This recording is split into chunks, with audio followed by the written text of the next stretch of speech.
like the vibe though. I like the vibe. Hey, don't lose that energy. All right, you're good now. You're good to go. I'm not good to go. I got to wiggle and jiggle now. Uh, But all right, my folks, we're live. Clint, Rashard, James, the steel bending Adams, all my people, hop on this conversation. Impromptu beanie. I think you might enjoy this one too. I'm gonna be solo dolo for the beginning of this one, so all those out there in Streamland, please feel free to do as Kai Cenat says and hop in the chat. First up is an introduction of sorts, a greeting, a hello. But bear with me as I prepare that. So, Matt, how's the weather on your side of the world? Okay, that's cool.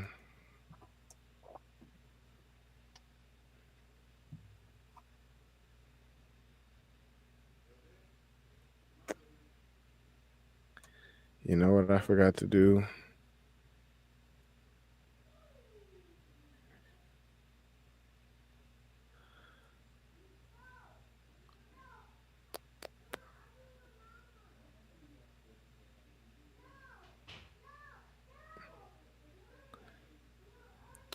I wish I could mute this guy.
Oh, party people, party people. All right, party people, party people, party people. All right. It's not fun when Matthew's not here to co-pilot me.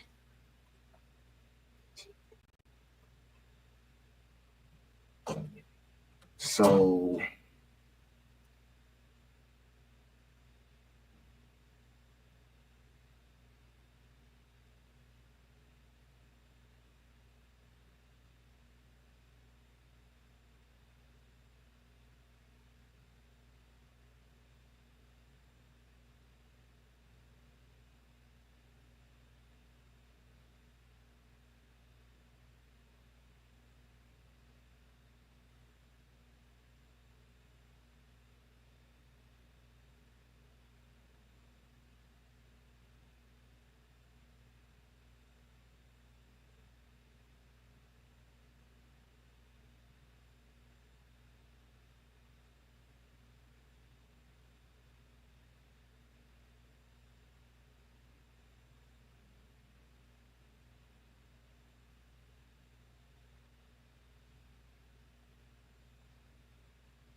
all right, folks, I'm going to give you guys about 3 more minutes to tap in before we will formally begin.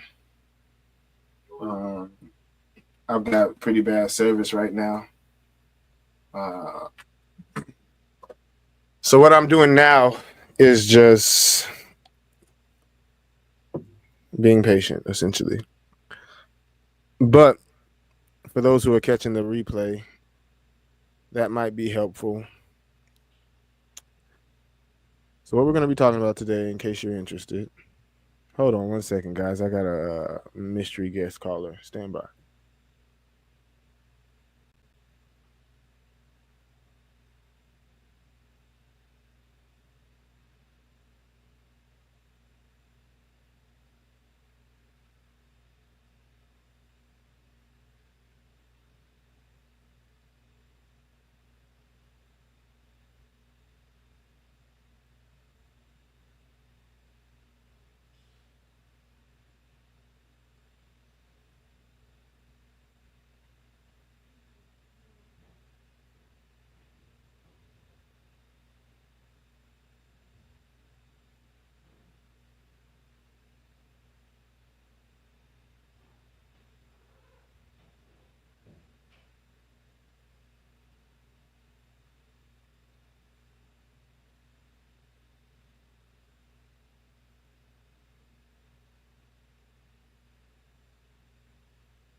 No audio because there was too much crazy stuff going on in the background.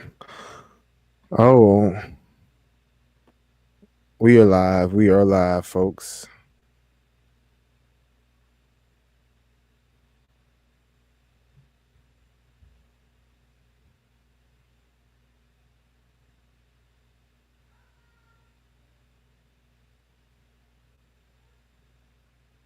So for those who are here early, guys, we're going to give about 3 more minutes for a few more people to come on.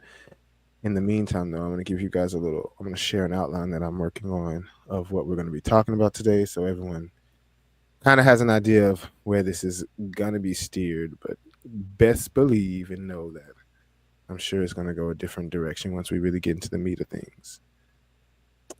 But yeah, until then, stand by, folks.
Ladies and gentlemen, I'm dealing with an incredible military snafu. I mean, computer snafu.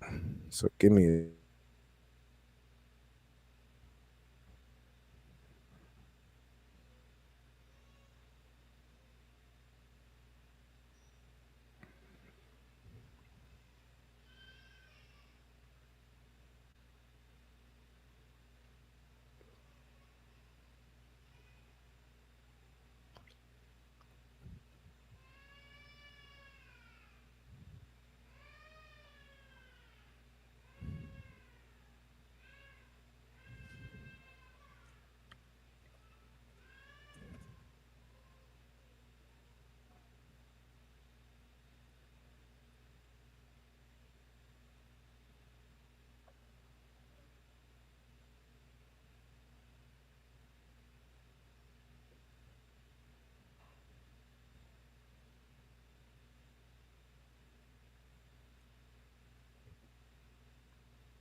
Sorry, folks. I needed to get a little nutrition. I was crashing out.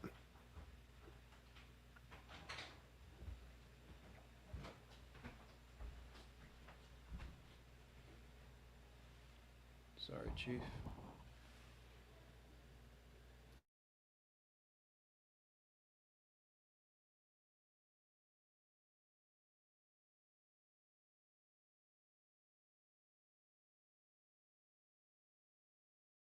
All right, folks. I figured out the mistake. I was trying to connect to YouTube too soon.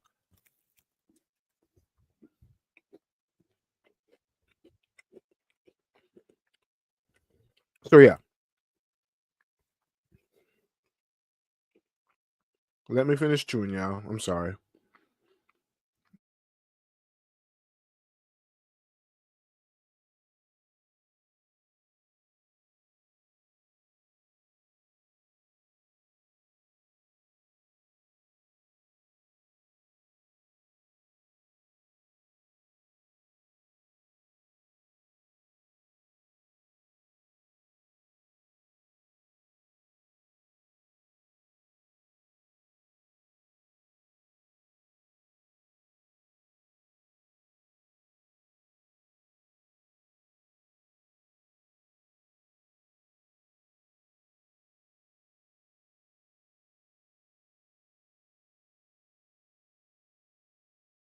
All right, party people.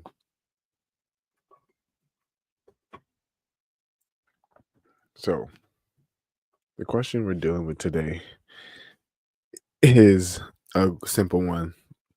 It's one that's central to the themes and texts of a lot of biblical scholars and biblical conversations.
Test 1, 2, 3. Thank you, my brother. So, what I was saying though is what we're dealing with right now is a question that people want to know. Not just people. People have talked about it, I should say. The Apostle Paul. Who is the Apostle Paul? It's a question that people ask and don't even realize how good of a question it is to ask. Today we're going to examine his identity, his authority, and the theological impact that he had on the Christian faith. I am going to come there for this incredible revelation that we are having, and how we're going to bring about this revelation is questioning whether he was divinely inspired and if he faithfully clarified the mission of Jesus, or was he a rogue innovator who created a new religion? That's kind of what we're going to get at today. That's the Antichrist. It's a flippant or like big-esque, not big, but Sparky-esque title. But what we're really getting to is was he a rogue innovator, or was he a faithful apostle of Jesus's message? So Jamaica's a beautiful country, guys. Let's just start there. The women of Jamaica, the food of Jamaica, the music of Jamaica, the children of Jamaica. We can talk about how beautiful this country is all day, but it's more than a country of people. It's a country of ideas. It's a country of history, and all that comes together to create Jamaica. Things get tight when you focus on all the nuances, but that's what we got to do to really think about who this guy, this man, this person who has inspired and pushed the message of Christ to the masses in a profound way. And so a lot of knowing who Paul is not just knowing who he is as a man in his actual life, but also, I'm a little too close to the mic. Sorry, guys. But also a question about what was his message? What was his what was he talking about? The case of Paul of Tarsus. Right now, we should have some intro music, guys, but this is early in the podcast game, so we're not that cool yet. But right now, the music will drop. So just imagine that the beat dropping. Shouts out to my one and only guest, one of my best friends in the entire world, Rashard El Shair. Rashard, thank you, my man. Why can't I comment though? Rashard, thank you for hopping on live with me. Especially since my co-host decided to leave me and abandon me. I'm just joking. He didn't abandon me, guys. He just had family duties. Rashard, is the audio too loud? Do I need to back up from the remote, from the mic? I think I'm going to, but I have to have it close so I can see the screen. It's so weird. I have this boom mic cover thing, but it's broken. When you allow this, okay. Stand by, guys. I'm still trying to log into some things so I can see your comments in real time, but what is going on?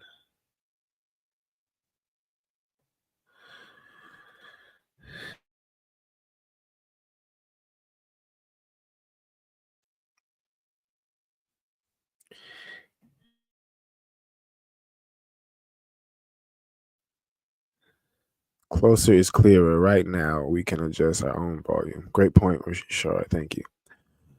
So yeah, we'll be not having the intro music until 2 episodes from now. But anyway, what happened after that is we're gonna start with. So Rashard, what I'm doing now is just prepping for the real deal when Muhammad comes, because I want to hear his arguments and I don't want to throw all of mine out right now. But right now, I do want to say, life happens, family happens, and right now we should be recording a podcast, but people are taking care of family, and I should be talking with one of my family members. But it's one of those things where you got to make decisions, guys. And I decided to stick to the consistent time frame that we have, even if my partner had to abandon me. And I thank Rashard for stepping in as being my lone audience member. Plus, obviously, Clint, you're always there. Beanie, shouts out to you for always checking in. And everybody else who's a part of this tribe we're building one step at a time. But what I'm assuming Matthew's going to say is something like this. So I'm just going to pretend to be Matthew right now. Matthew's going to hop on the call and be like, hey, Desmond. Now, mind you, me and Matthew haven't prepared this podcast. So once this happens in real time, you guys can confirm or deny how close I was to accuracy. Muhammad, I know you're not. Muhammad's not creeping. Trust me, we're honest men. He's not creeping in muted versions, waiting to take notes. But I know what he's going to say because I know the apologist argument for Paul's life and therein. It's going to go a little something like this, okay? I took some notes and now I can't find my notes. Stand by, guys. This is so crazy.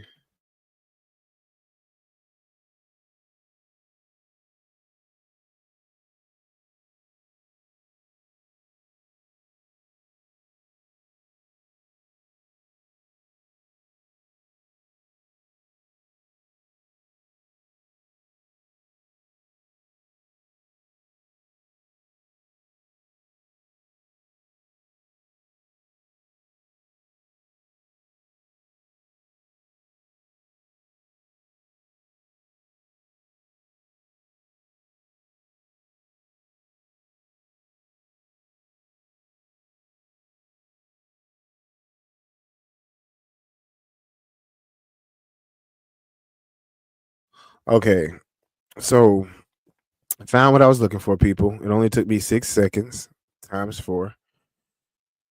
So 3 days of focus is what I need, guys. 3 days of intimate focus inside some of the most isolated places where I can meditate and focus.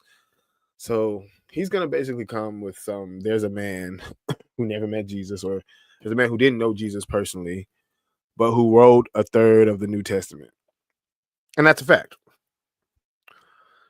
Paul of Tarsus never met Jesus, and yet 1/3 of the New Testament was written by him. Billions of Christians, 2 billions of Christians, he's a saint, and he's one of the greatest missionaries and theologians who ever lived. So that's like that's one kind of like way of seeing him and truth. And then there's this other argument he may have that I'm also considering. I don't know which one he's coming with, but I'm curious to see which one he does. I think he'll be like, Paul was a simple, pure messenger of a Jewish prophet who twisted it into a Roman mystery religion. and he was a serpent of the state, something of that nature. Obviously, I'm paraphrasing and putting words in his mouth, but to some, he's a billion. He's a one of the greatest missionaries, and to others, he's a what's it called? A black oil, white oil, black oil snake oil salesman. He's a snake oil salesman or the greatest missionary and a saint. And so that's what we're going to talk about. Who is he?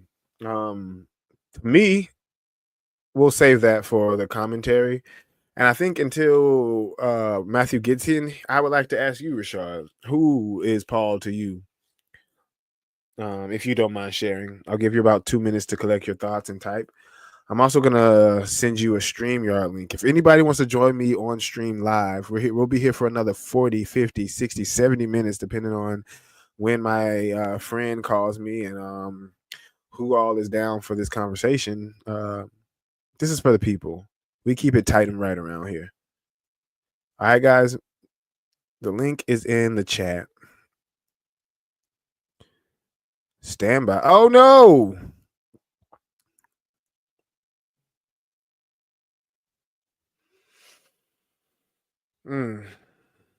Flights. Catch flights, not feelings, y'all.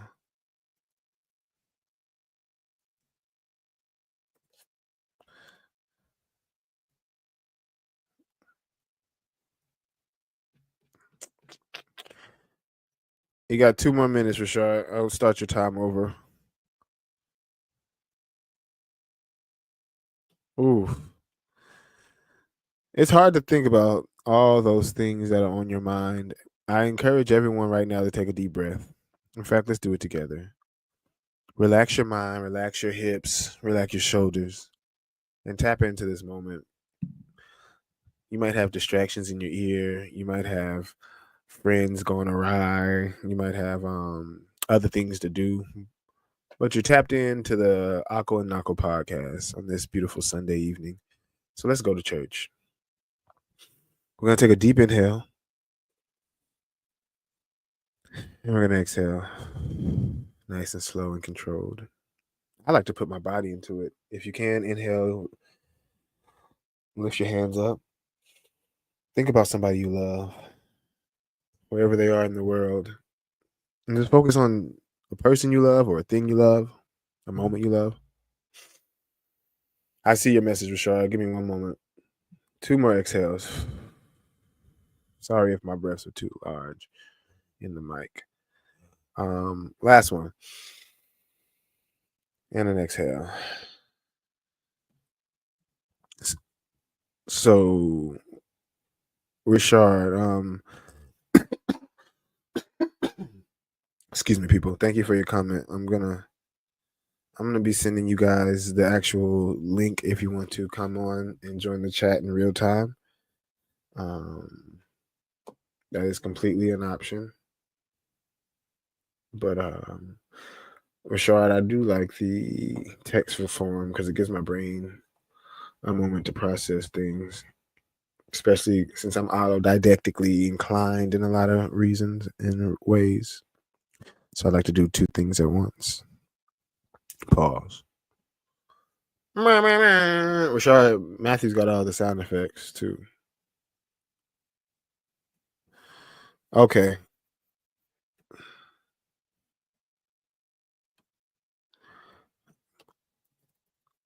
And Rashard, I hope this stream link. Oh yeah. I'll send that to you now. I'm gonna have to log on to my Facebook and send it to you, bro. Thank you for your patience. Yeah.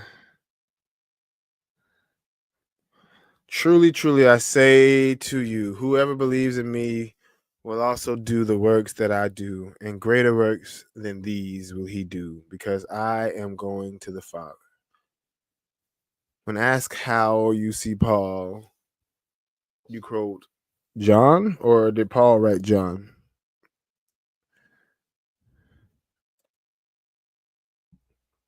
That's my first question. Okay. Oh, that's coming to YouTube from YouTube. Okay. So, Rashard, I'm at a bit of a loss for words when I read that. Not because it doesn't make sense, but because is that in response to my question about how you see him? I see Paul's status within the church as being justified by that quote. Thank you, bro. So this is the StreamYard. Oh, why won't it let me? So it won't let me post a StreamYard. Interesting. I'm gonna forward it from my Facebook. Can't stop me from doing that. Yo, Shar, I just slid in your DMs like a first baseman going around third, trying to score on home. So go ahead and tell me if that link works. I'm about to do it like that.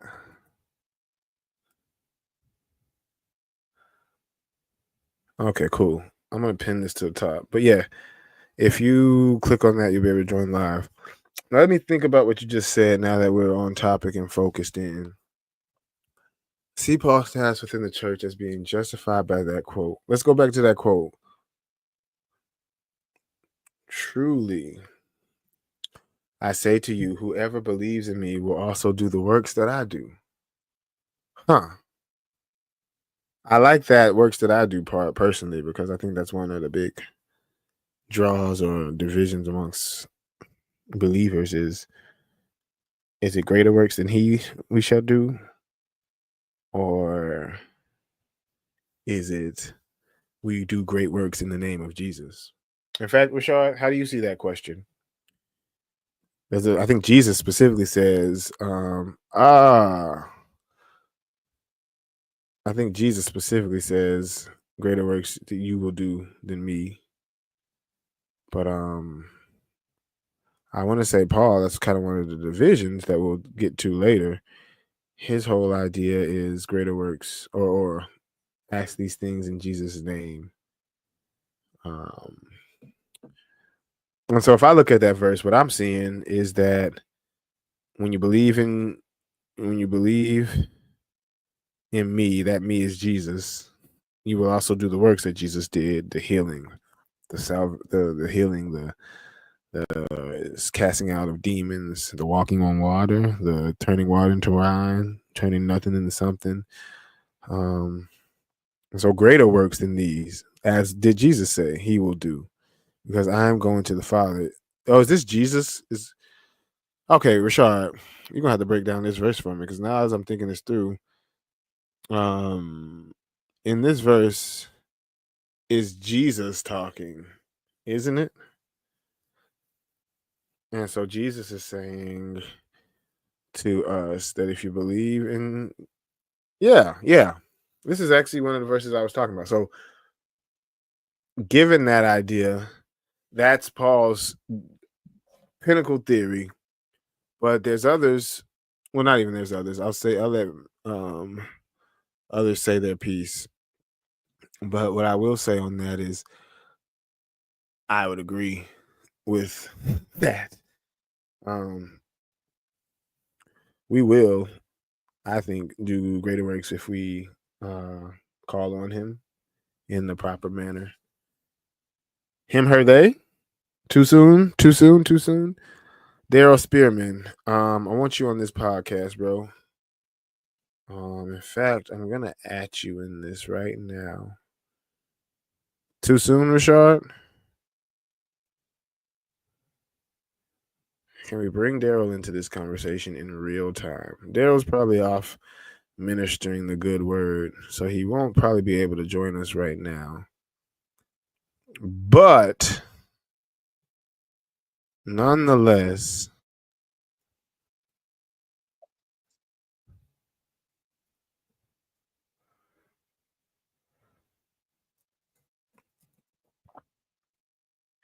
you know what? This isn't really the conversation I want Daryl to be a part of, so I won't do that. But I will reach out to him. He would be great for this. Stand by, folks. Sorry, Rashad. I got two quick messages that I need to send. To Daryl Spearman.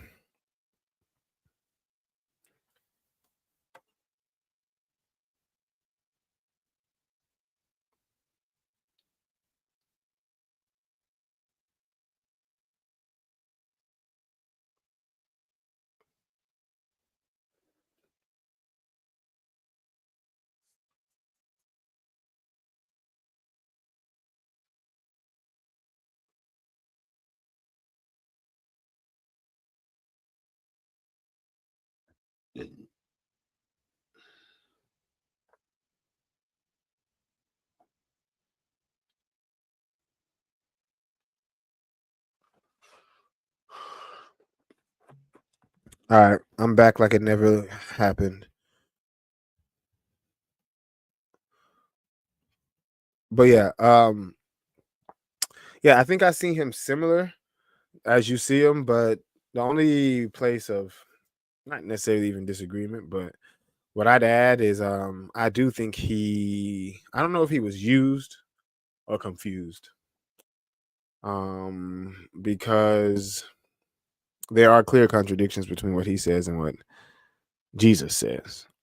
I don't know those contradictions. I should have done more research before I went live with you folks. But thank God I was supposed to have a co-pilot named Matthew Muhammad who was going to clear up all those. Not clear up all those, but point out some of those that I've read about and seen, and he probably has read about and seen as well.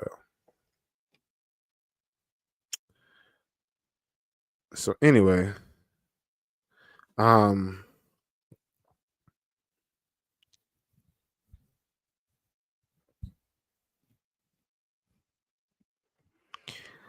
any conversation with Paul has to start with the road to Damascus encounter.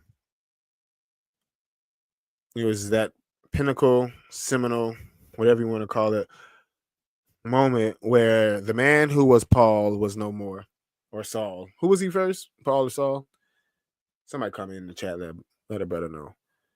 In any event, though, Paul changed on that road to Damascus, and it's true. You can ask us. Saul, before the transformation, he was born in Tarsus. He's born in thank you. Yes. He's born in Tarsus. You can see this in Acts 21 and 22. He was a Roman citizen by birth. So we'll get to why I think he might have been a plant. Might have been like an early, not a plant, but I think he might have been manipulated and used, particularly not necessarily intentionally. It's always like that, or oftentimes like that, but we can let the history speak for itself.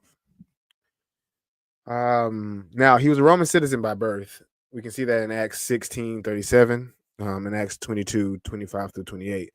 I can pull it up if you don't believe me, but check it on your own. You guys are all intellectuals. Jewish of the tribe of Benjamin, they say. Hebrew of Hebrews is what they called him. Go check Philippians 3:5 if you don't believe me. So he was a Roman Jew, born of the tribe of born of the tribe of Benjamin. And we know a little bit about the tribe of Benjamin. That's Joseph's little brother. Shouts out to the tribe of Benjamin. And Rashard, could you quickly, I can code Gemini, but do you know anything about the tribe of Benjamin, like where what their focus was? I know each tribe had like a different. I think the Levi was a law tribe. One tribe was the priest tribe of, or one of the 12 sons of Israel was the tribe whose family line would focus on doing the priestly work. I'm guessing somebody had to be the military, or I don't know. I'll look that up, or I'll talk about that when Matthew gets here. But he's from the tribe of Benjamin. And apparently, this is something I learned in my research, and it's in the Bible. But he was circumcised on the 8th day, so he was a Jew through and through. He had the nip, clip, and snip job, as any good law-abiding Jew would do. And then things get interesting, guys. According to Acts 23:6, he was the son of a Pharisee. What's a Pharisee, you might ask? Let's go look that up. What's a Pharisee? I don't know. What is a Pharisee? Shouts out to Gemini. Gemini, you're going to be a sponsor of this podcast one day. I use you so much. I not use you, but you are a great help. I don't even Google these days. I just ask Gemini to help me think things through. And if it's not, I mean, I still Google at times, but Gemini and ChatGPT, all these AI assistants are really helpful in helping you do research faster than previously possible. So all you have to do is apply yourself, folks. It can all be done. What is a Pharisee? Maybe Matthew Richard will beat me to it. But aside from what is a Pharisee, I also want to know what roles did the 12 tribes serve? Individually? The prompts are what you need to focus on, guys. INDIV, Julie. And getting a Gemini conversation going, or a ChatGPT, or even if you use DeepSeek, shouts out to all those who are using other third-party AI softwares. What's key is making sure your language model is prompt heavy, prompt necessary. The prompts are necessary, folks. So, what a Pharisee is, I'm going to share my screen. No, I'm not. Y'all going to be too nosy. Looking at all my tabs for all the crazy mad scientist stuff I'm trying to concoct. Just joking, folks. So, a Pharisee, Jesus Christ, I didn't ask for all this. A Pharisee, according to Gemini, she's like, look beyond the stereotype. I didn't even say I was stereotyping anybody. But the Pharisees were an influential and prominent Jewish social and religious movement that flourished in Judea during the Second Temple period. That's 515 BCE to 70 CE. While often depicted in the New Testament as antagonists of Jesus. Hear that? Antagonists of Jesus? Their historical and religious significance is far more complex and foundational to the development of modern Judaism. So the Pharisees aren't just your run-of-the-mill whatevers. These are a group of prominent and influential Jews that were critical to the social and religious flourishing of a specific time period in Israeli history. It's when they were the kingdom of Judea, building the second temple. As I said, this is between, it's a large swath of time, actually, 515 BCE to 70 CE. So 500 years before the Common Era, and then up to 70 years after the death of Christ. This second temple period is considered the reign of the Judea. And the Pharisees had some prominent role there. And he was the son of one of these Pharisees. So I always get antagonists confused. So if they're saying that the New Testament said that they were antagonizing the Jews, I'm pretty sure that means they were bothering them, anti-bothering. Hold on, guys. My computer's about to overheat if I don't help it cool off. But yeah,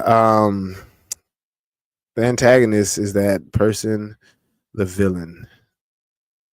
Is not necessarily evil. They simply are primary sources conflict to the main character. So the antagonist is, oh yeah, that takes me back to literary school. Yeah, the protagonist is like the main character, and the antagonist. Hebrew, not Israeli. Thanks, big guy. So I just saw your message. So essentially, they're saying that the Pharisees were antagonizing the Jews, as in they were the main opposition to them. I mean, not to the Jews. The Pharisees are the main opposition to. Wait. Okay, I will share my screen so you guys can see this in real time. Because I think you guys should see what's going on.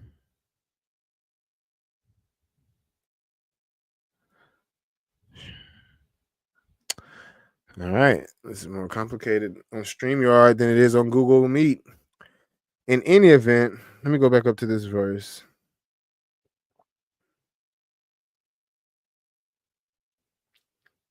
So they claim that the Pharisees were antagonizing who? Pharisees were prominent Jewish social movement. Oh, they antagonized Jesus. My bad. Yeah. So the people that our boy Paul Saul was born into was a family of Jews who was known biblically for being the ones that were against this Jewish Christian against this Christian Jesus movement. It wouldn't be Christian at the time; it was a Jesus movement. Jewish middle class who accepted the Torah and oral tradition. Okay, they had strong religious and cultural influence. Shout out to Rashard for coming through 2 minutes ago. I appreciate it, bro. I just didn't see it. I'd say Hebrew, not Israeli. Why so, Rashard, if you don't mind? I do think that's a good distinction that we should make sure we're understanding in this whole conversation. Is Jewish is not Hebrew, is not Israeli, is not Judea, is not the kingdom of Judea, is not the kingdom of Israel. Like that is a very convoluted, I wouldn't say, but nuanced understanding of these different terminologies. Saul is pre-conversion name. They were not antagonists to the Jews. They were the Jews themselves. Yeah, they were antagonizing the Christians. Or they were antagonizing Jesus, it sounds like. Thank you, bro. So yeah, Saul, pre-conversion Saul was, I guess, yeah, he was doing what what was his birthright at a level. Is he was this Jewish man born of the influential class, Jewish middle class, who was persecuting this Jewish kid named Jesus. So they were persecuting Jews if they were persecuting Jesus. Jesus was a Jew, last time I checked. Anyway, they had strong religious and cultural influence, so they were trying to stop this fanatical Jewish movement about this kid who was talking about, I am the way, the truth, and the life, blah, blah, blah. So I learned he trained under this guy named Gamaliel. I don't know much about Gamaliel until I looked up a little quick Google search. You'll see that that's just speaking to the rigor of his Jewish education. So he wasn't just like, he was a scholarly read man. He came from a middle class family that was culturally, what's the word I'm looking for? Culturally active. And then on top of that, he went to school. He trained under this individual who was known for emphasizing the rigors of a proper, complete Jewish education. You with me? So we got all this going on, and this is all Saul. This is before we have any. This is Better Call Saul days. Any pre-conversion? Thank you, Rashad.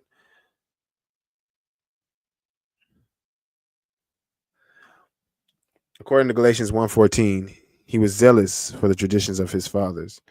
So that means he not only was from this family, but he wanted to do right.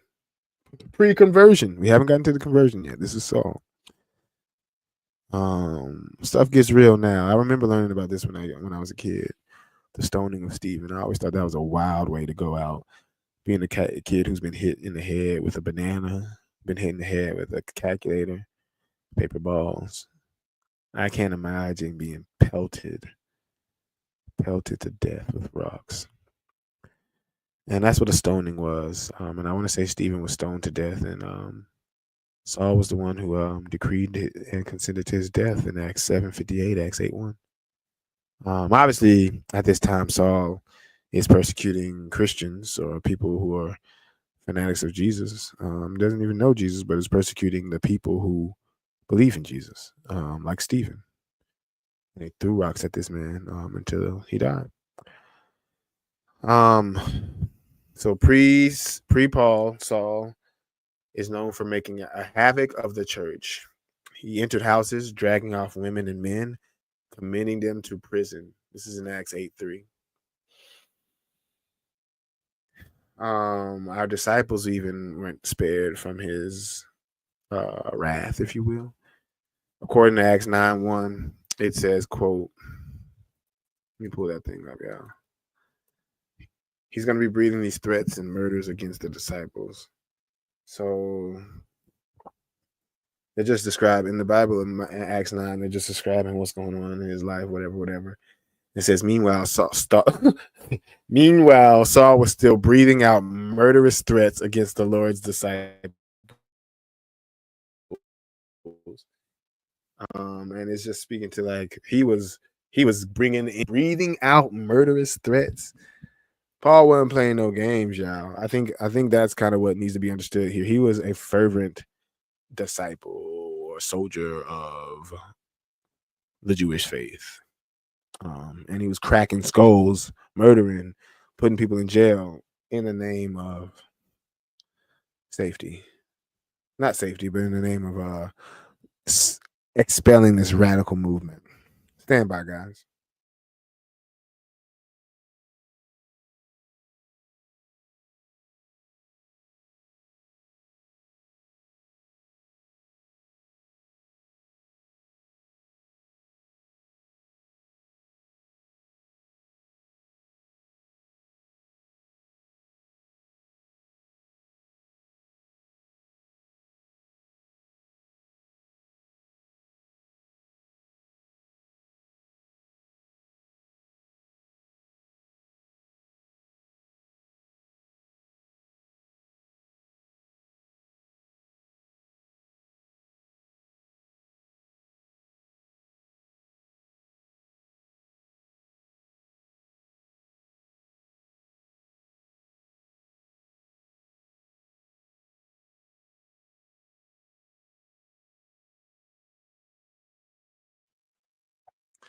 Okay. Thank you for your patience, my good folks.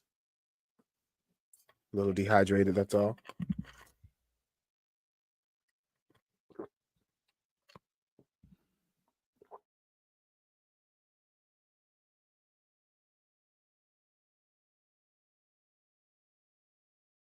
But we're back in there like swimwear. So here we are.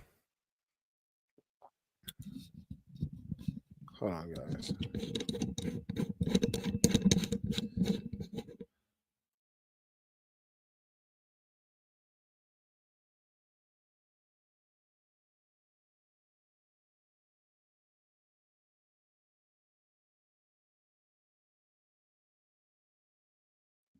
It's getting hot, y'all. And need to change positions a bit. But anyway, back to it. Now we're at this point where we have this man who we know who's basically a police officer for the Jewish faith. He's an officer of the law of the Torah and keeping the spread of these radical rebel movements to a minimum. That's basically what he's doing.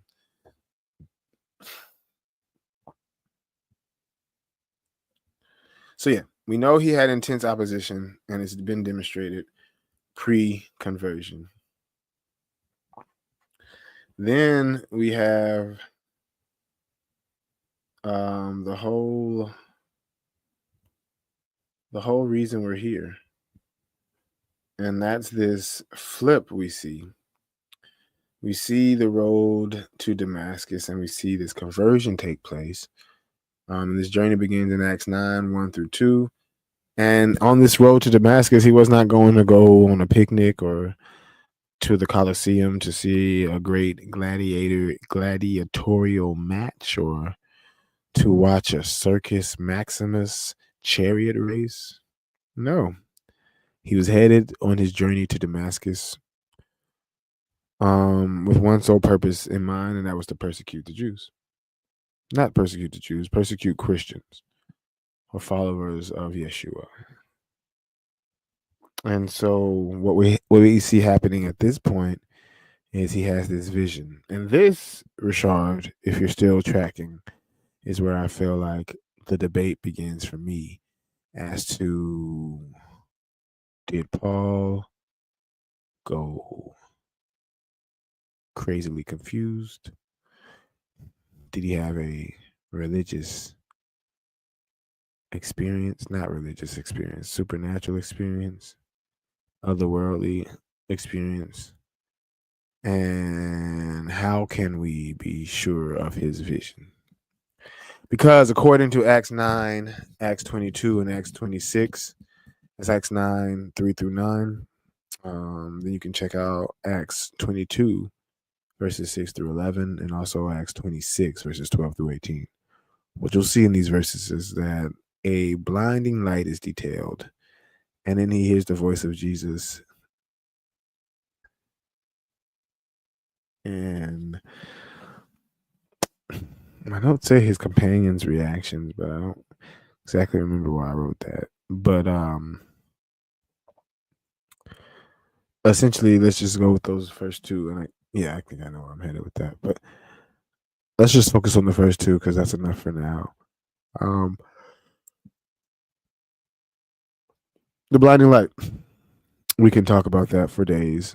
And the voice of Jesus, a man he's never met. I mean, who's already, I believe, dead by the point when correct me if I'm wrong, Muhammad, but is Jesus already off the scene when Saul starts doing his persecuting of the Christians?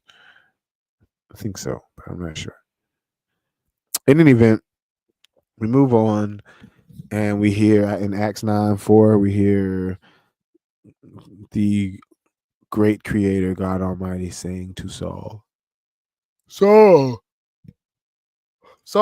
why are you persecuting me? That's Acts 9:4. Are you saying no, Jesus wasn't dead?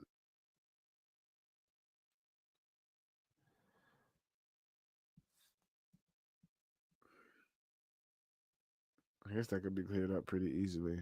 Thanks, Rashad.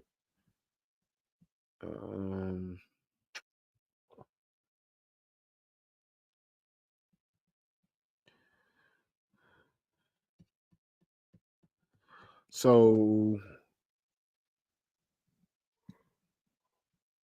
in any event, even if Jesus was alive when Paul was still doing his thug thistle, I'm pretty sure they did not interact with each other or talk to each other. So how do we know it's Jesus' voice? How does he know it's Jesus' voice? Number one. And number two, number one's enough, quite frankly. So he's blind and he goes 3 days without sight or food. Blind for 3 days without sight or food.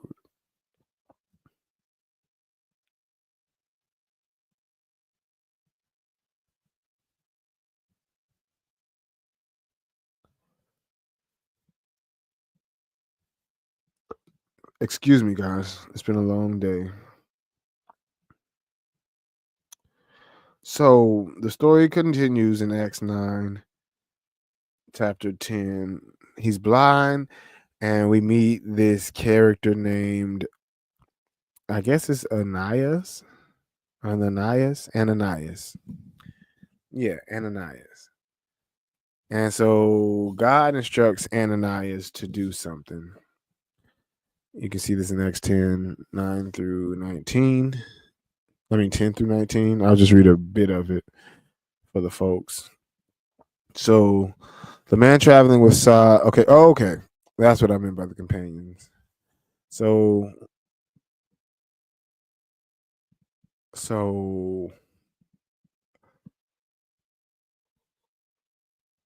my bad, y'all. At that moment where Paul is blinded by this light on the road to Damascus, let's just talk about that a little bit more. So it goes like this. The men traveling. Okay, let me back up just a bit. And he neared Damascus on his journey. Suddenly a light from heaven flashed around him.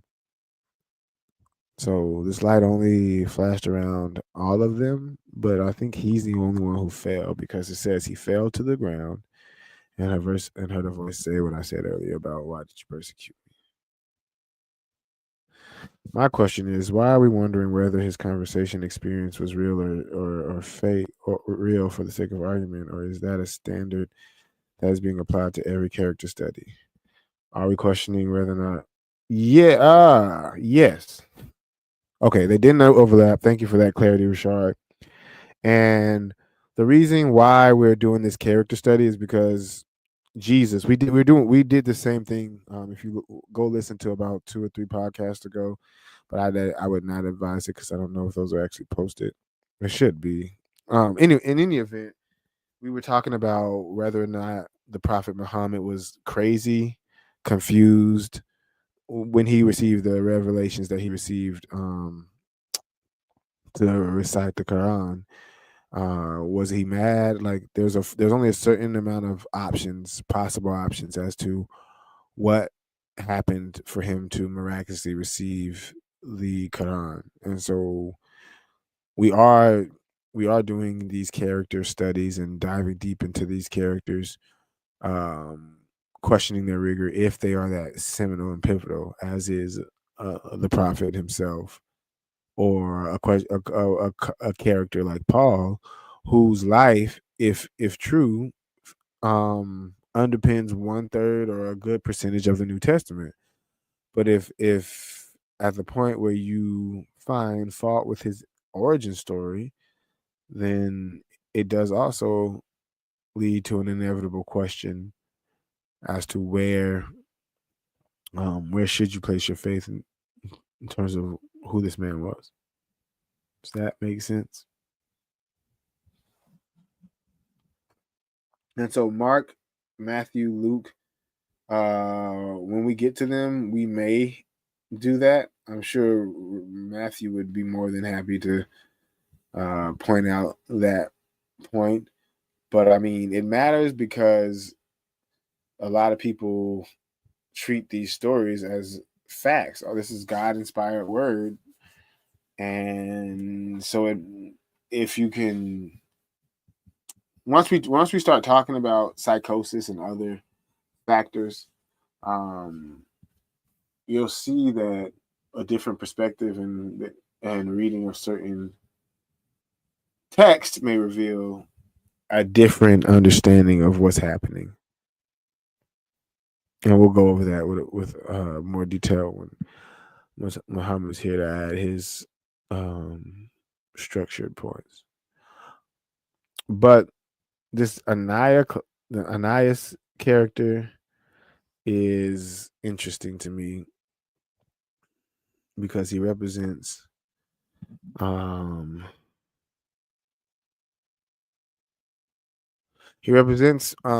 opportunity in the story for you to like learn in real time from what's happening around you. And why I say that is because, hold on one second, let me go back to the verse. It says, quote, and I quote, after God says, Saul, why do you persecute me? He says, who are you, Lord? That's what Saul asked. And it's not God that was talking, actually, excuse me. It's Jesus Christ himself. According to Saul's account, he heard a voice saying, I am Jesus. I guess that explains how he knew who it was. He didn't have to hear it. I am Jesus, whom you are persecuting, because he's persecuting followers of Christ. That's prosecuting Christ. Let's see, look at.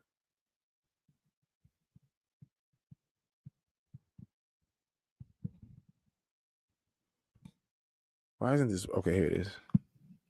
Sorry, my computer just froze, and then I froze. Here it is. I am Jesus, whom you are persecuting. Now get up and go into the city.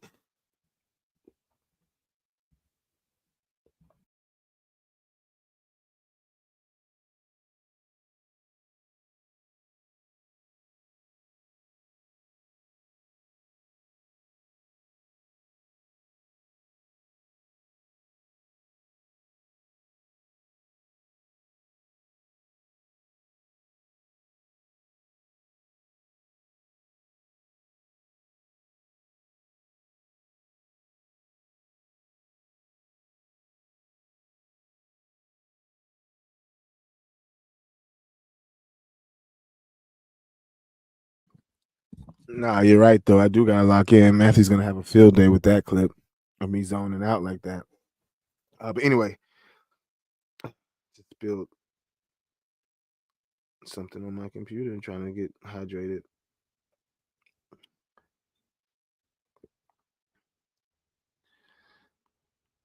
Stand by, folks. Thank you for your patience. It's usually not like this. It's really not. But yeah.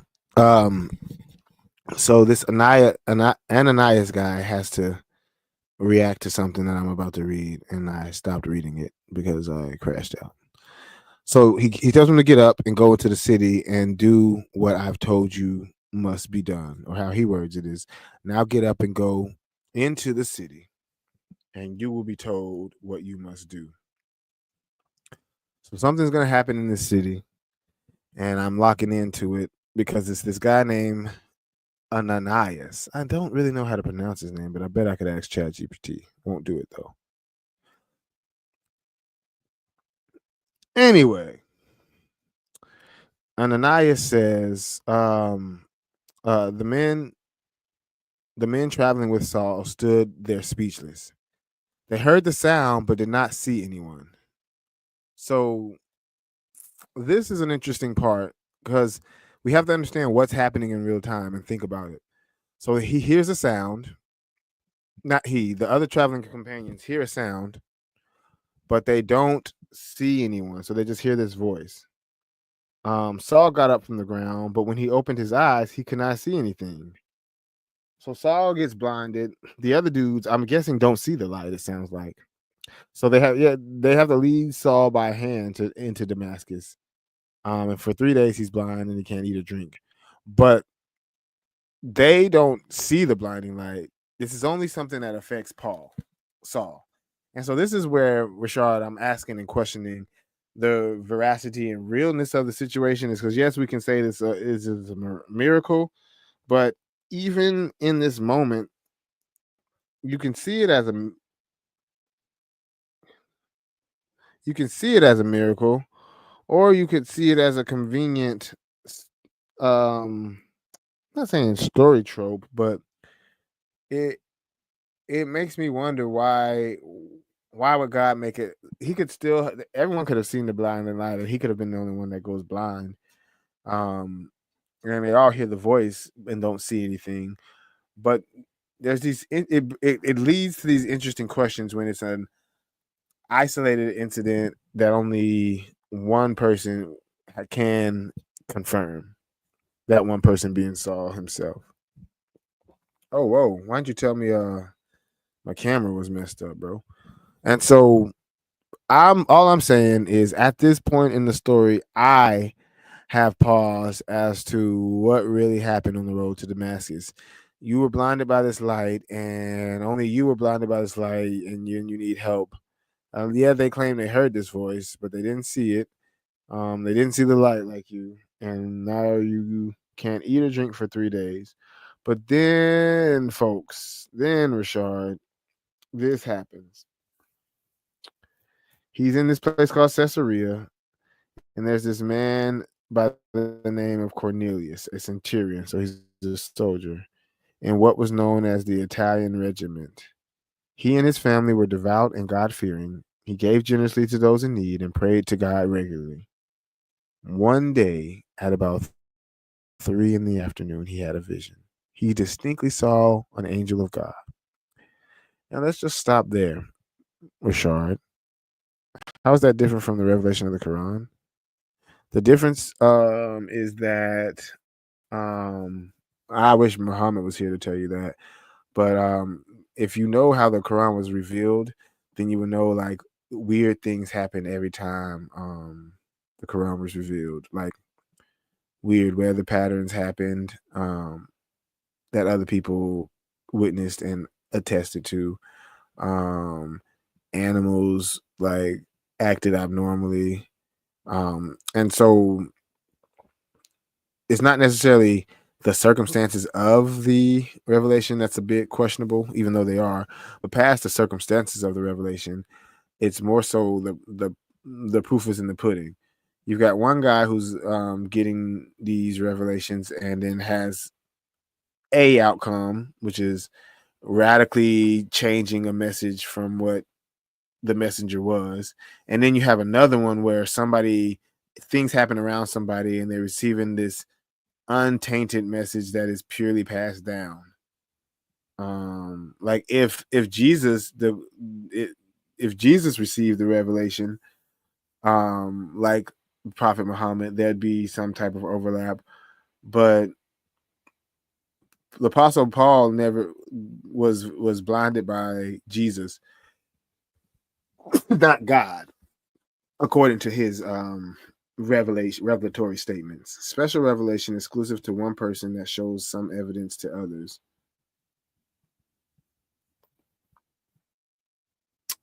But that's the point. All the revelation was definitely exclusive to the prophet, and that all aligns.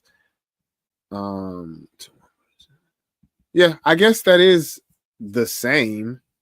I guess the only, and which is why we questioned. That's my point. We deeply questioned how these revelations came about. Were these revelations divine? Like, what was he crazy? Could have been somebody manipulating him. Could it have been a reality bending experience? And so we went into this same kind of questioning, because I questioned the prophet's mentality and how the prophet came to these conclusions he came to, as well. But the difference is there's a lot more weight and breadth and singularity in the Quran's revelation versus Paul's revelation. So the difference is you got one person who said, I have this revelation, and his revelation starts a movement. Then you have another person who's having a revelation saying, hey, that person who started this movement came to me in a revelation and told me this. Do you see that difference? There's the difference. God told me this, and now I start a movement, versus the person who started this movement told me that this, and then I'm going to change the movement in the process. But it's his movement that I'm changing. And so you're removed from the source. That's the difference, Rashard. You're further removed from the source between the Quran's revelation and the Prophet Muhammad, peace be upon him, versus the revelations of God to his embodiment of Jesus, to Jesus being persecuted and telling Saul, stop persecuting my people. Good question, though. Good question, Rashard. As we keep, you're talking like Jesus was just a guy, which is, if you're a Muslim, that's true. But if you're a Christian, it's not. What's your point? Yo, bro, I think you should just get on the link. Matthew's still not here. Scroll up to that StreamYard link, and you can still mute your camera. Because Jesus obviously is not just a guy. And so that still doesn't, even if we're acknowledging that Jesus is divine, for Paul to say he heard from Jesus and then contort his message still shows you more delineations from the truth. Like everything, there's no contradictions that I've seen yet, unless you can please show me some and show Matthew some. There's no contradictions I've seen yet in what the prophet says in the Quran and truth or whatever. But there's contradictions between what Jesus says and Paul says. And Paul is claiming to get his revelations from Jesus. And so I'm not discrediting the divinity or anything of Jesus. All I'm saying is Paul is saying he's getting this message from Jesus and changing said message. That's the difference. He's not just a guy who started a movement. A word from a crucified and resurrected Jesus is not just is just as much of a revelation as Allah, assuming you believe in the equal power of the Trinity. Sure. Good point, Rashard, in that we're excuse me.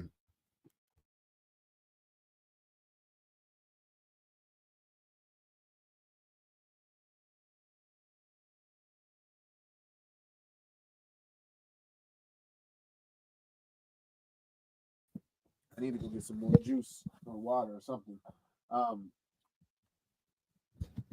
need to go get some juice or water or something. So your point about Jesus's movement being just as revelatory is clearly obvious. What is not being focused on, Rashard, is the fact that the messages change. If Jesus was just, if Paul was simply saying, "Hey, I had a divine revelation from Jesus. He came and talked to me, and I'm just telling you guys and adding to that message," that it could be a little easier to swallow. But the reason why I'm assuming Matthew titled this podcast or Antichrist is because a lot of the things Paul said was against what Christ said. And that's the bigger point.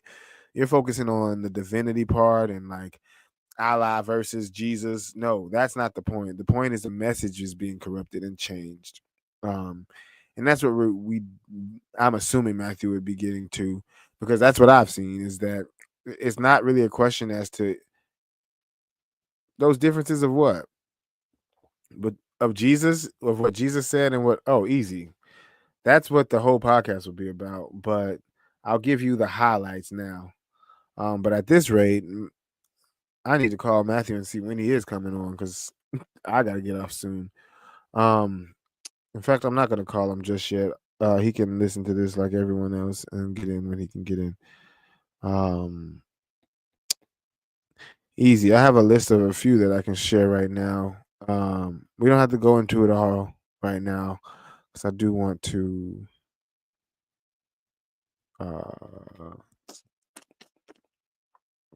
what do I want to do? I do want to actually like digest these, and it will be easier to do that in real time. So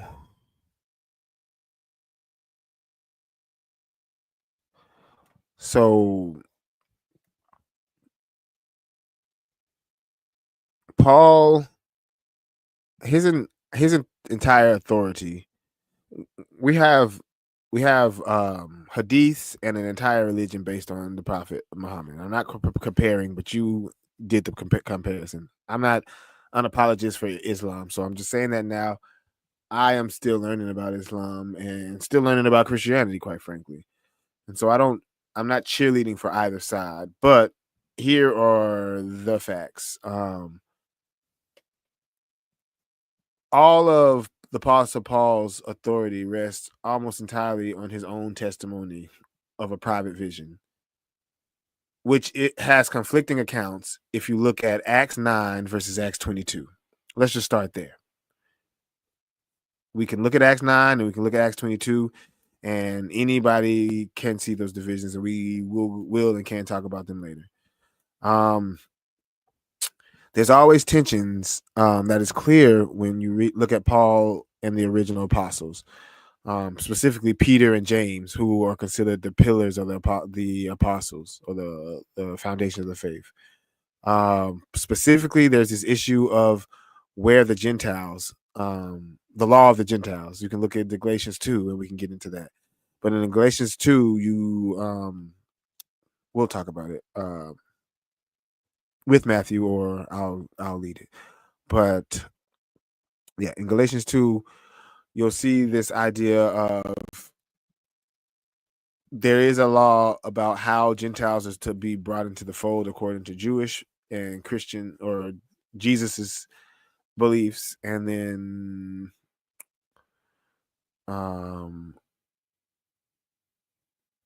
stand by. Those are like the low-hanging fruit. I had some other ones that I thought were a little more salient.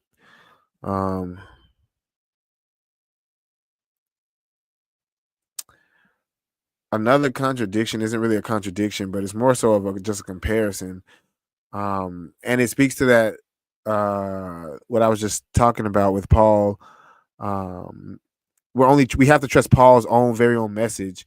the good thing about the Islamic perspective is that every prophet is confirmed by the one before. It's a line. If you look at the hadiths and how the language is preserved and passed down, the text is preserved and passed down, it has a lot more integrity than this one man saying, hey, Jesus told me in a vision A, B, and C. Also, if you look at what Jesus, the biggest one is God. Jesus is Jesus, and I can't believe I didn't think about this one off the bat. Jesus focuses on worshiping God, worshiping the eternal creator. But if you look at what Paul wants you to do, if it shifts to worshiping Jesus. You Jesus is deified, and then the Trinity pops in, as you spoke about earlier. The reading and comparing of the text, that comes with time, my friend. Hold on. Open up. You gotta co-pilot me, dude. I'm also looking at other things. And what I mean by co-pilot is if you pull up, let's just start there because I just want to give you more than enough, and then we can go through one at a time. But go to go to Acts 9 and then go to Acts 22, and we will quickly see differences in the accounts, the simple accounts of the road to Damascus. And so it's not like we can read and compare the text, but it's pretty much black and white. You want the specific verses? Well, excuse me, Rashard. Thank you very much. Hold on.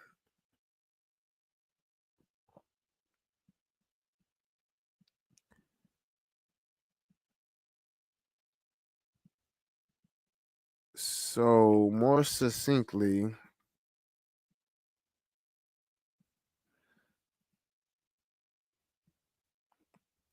okay, we just read the 9 one. So let's start with the 22. Hold on. Use two hands though.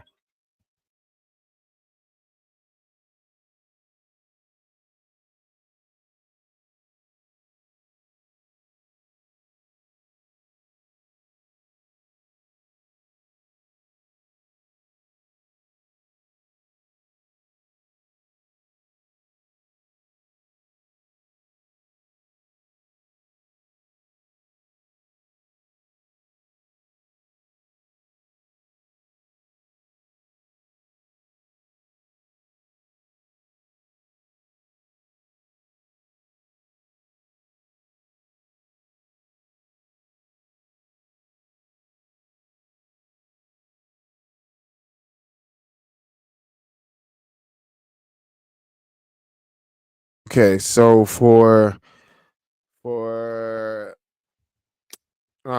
Acts 9, we finished that one. So you saw dudes walking, the blinding light happens, quack quack quack. But for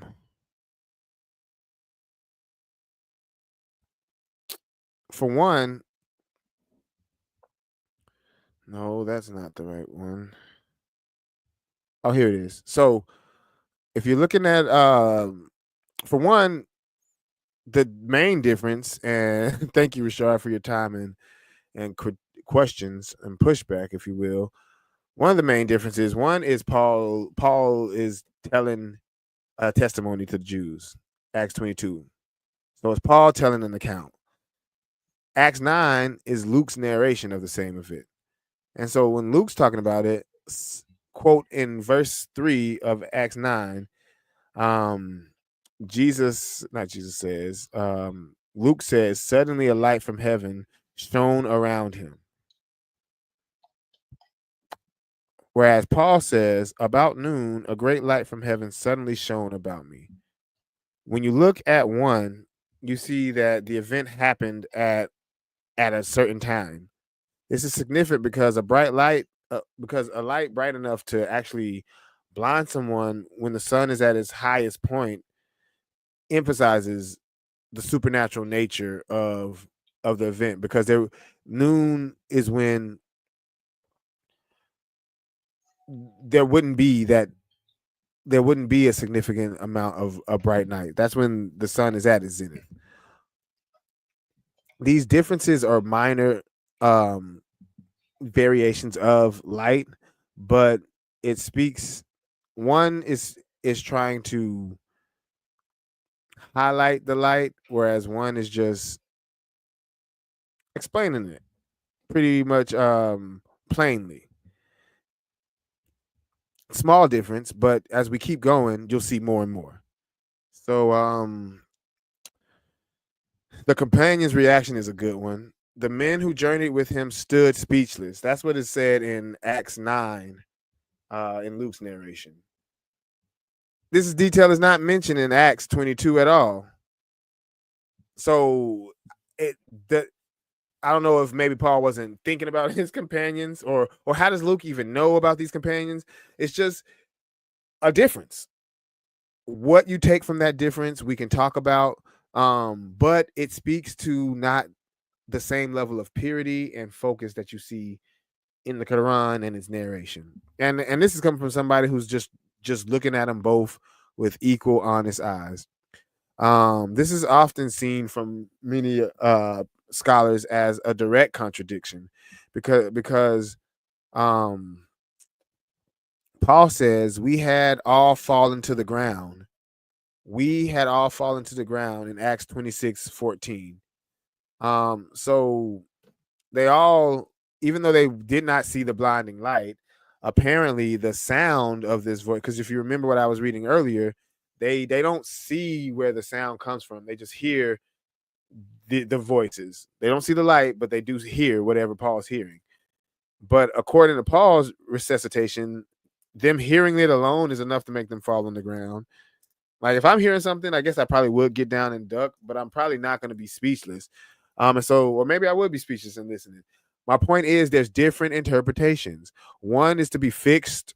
Okay, here's the word specifically. The Greek word for stood is hastemi. I don't even know how to pronounce that, but it can also mean to be fixed or to stand still. This interpretation is that they were stopped in their tracks, so they stood speechless. That can mean they were shocked. But sitting still, stopping in your tracks and falling to the ground, there's a clear discrepancy, showing either the story was not remembered or recorded consistently. I'm not passing judgment on the inconsistency. I'm just saying the difference exists. And I can go on and on with these. Well, not on and on, but there's other same what the companions heard. That's another big one.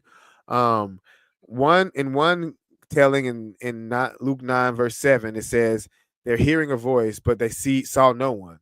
But if you look in Acts 22 verse 9, it says that they did not hear the voice of the one who was speaking to me. That is a clear difference, Rashard El Shair. And I'm not trying to get loud at you, but I don't think that's extremely weak. I think the fact that I was throwing out multiple differences because the fact that there's any differences speaks to inconsistencies. But the fact that on one hand they hear and on the other hand they don't, those are dichotomically opposed. If I tell my friends that this podcast was like, and you tell your friends what this podcast was like, I can guarantee you that the descriptions will differ. Rashard, our podcast may save souls, but sure. The point is the differences exist, and said differences do not exist at all in the Quran. And it speaks to, like I said, an inconsistency of message. Because you're saying like the stories will differ, but those don't only differ, they are exact opposites. On one hand, listen to me, Rashard. This is one of the most debated differences, I would say. Did they hear the voice or not? That's the question. One account, they're hearing a voice but not seeing anyone. On another account, they did not hear the voice of the one who was speaking to me. because Paul's trying to make it seem like he's the only one who heard this revelation, whereas Luke is saying everybody heard it. That might, you can say telephone things get muddied, but that's the point of like, why can't things be clearer like the Quran, where it's one person reciting it to everyone? Just quote the 2 verses real quick. That's like, that's why Matthew should be here. Matthew, you should be here to lead. You know, I don't do the tech stuff.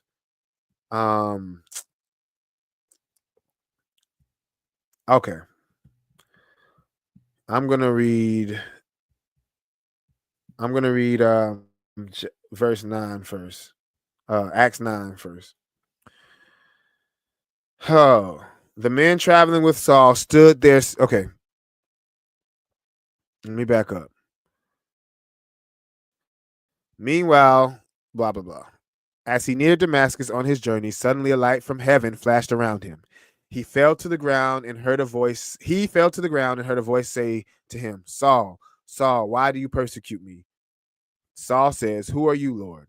"I am Jesus, who you are persecuting. Now get up and go into the city." Blah blah blah blah. Here's the part we were just talking about. Verse 7. The men traveling with Saul stood there speechless. They stood there speechless.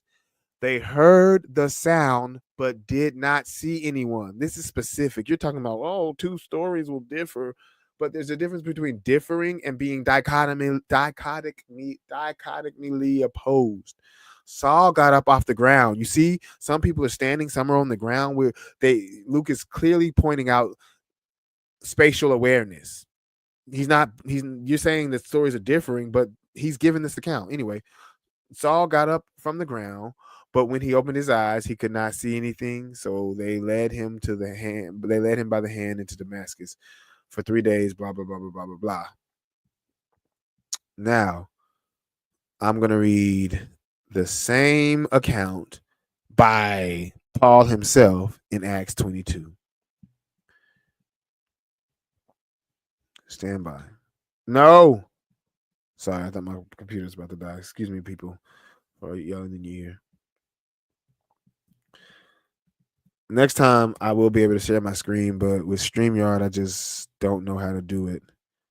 Okay, so I just read Acts chapter 9, verses 1 through 10, but the money verse is around Acts 9, 7-ish. Now I'm going to Acts 22.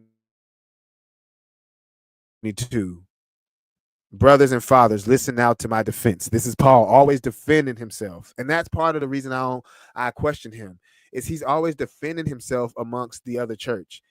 And you never see the prophet Muhammad defending himself. He's just telling you like it is. And people, anyway, we don't go in there right now because that's not my place in this conversation. So it's not a blinding light. Paul knows the exact time. It's not suddenly. It's about noon. As I came near Damascus, suddenly a bright light from heaven flashed around me. I fell to the ground and heard a voice say to me, "Saul, Saul, why do you persecute me?" "Who are you, Lord?" I asked. All that's the same, bruh. By the way, when you're talking about differing accounts, all that's almost verbatim. Except this gets a little different. He says, "I am Jesus of Nazareth." This time, not just Jesus. I'm Jesus of Nazareth, whom you are prosecuting. My companion. Okay.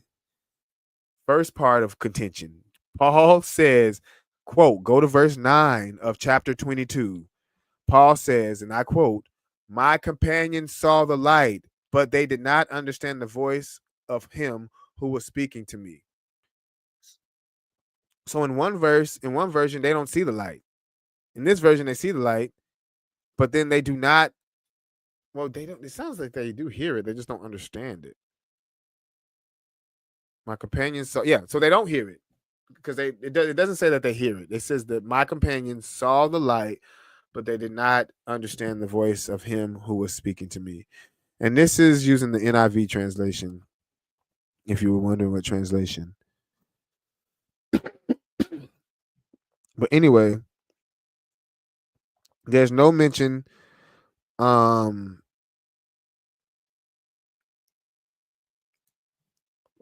There's further no mention of the shock of the friends. They can't hear anything. So why would they be speechless if they didn't even hear it? It's just, it differs. It differs enough where it's it's fundamental, and I don't even want to get into the questions, because the simple question is, they did not understand the verse. They did not understand the voice. They couldn't hear the voice.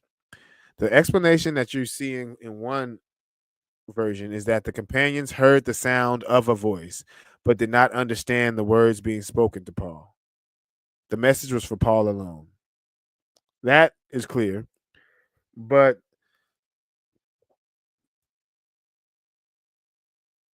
the text uses the same Greek word for hear and voice in both places.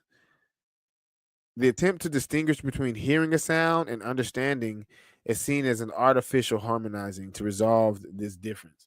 So basically, what's happening is hearing and understanding is where it's being caught up, because at the end of the day, it's not clear, and that's all I'm pointing out.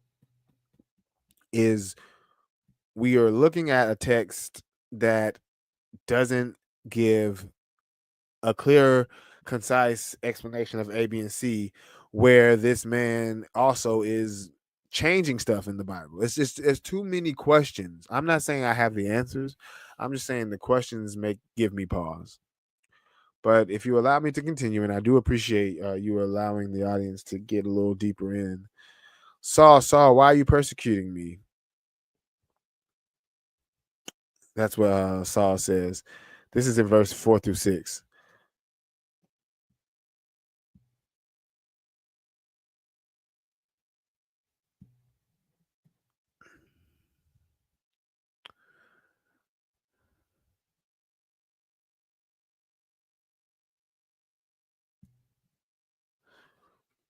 So what I was going to get to is another difference. This Ananias character in verse 10 through 16. We'll start in Luke 9, and this will be the last thing before I go get Matthew back. In fact, stand by, guys. I'm going to give Matthew a call, because as much as I want to lead New Living Translation, shouts out to Richard being a great co-pilot while Matthew is having family time. No judgment. Thank you, Richard. I appreciate this. New Living Translation says, the men with Saul stood speechless, for they heard the sound of someone's voice, but saw no one.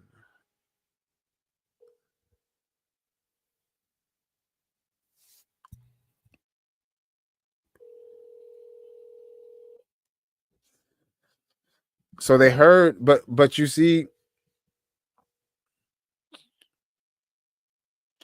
hold on.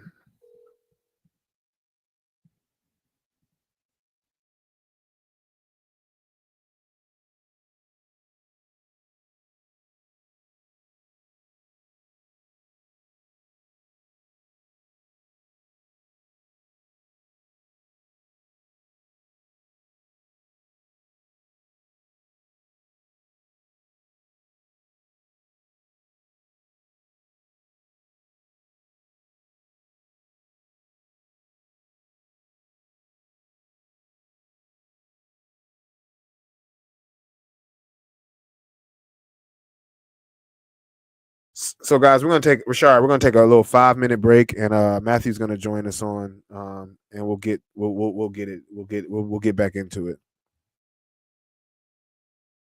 Matthew might join on before I get back, so just take a deep meditation break, Matthew or Rashard, whoever's listening to this.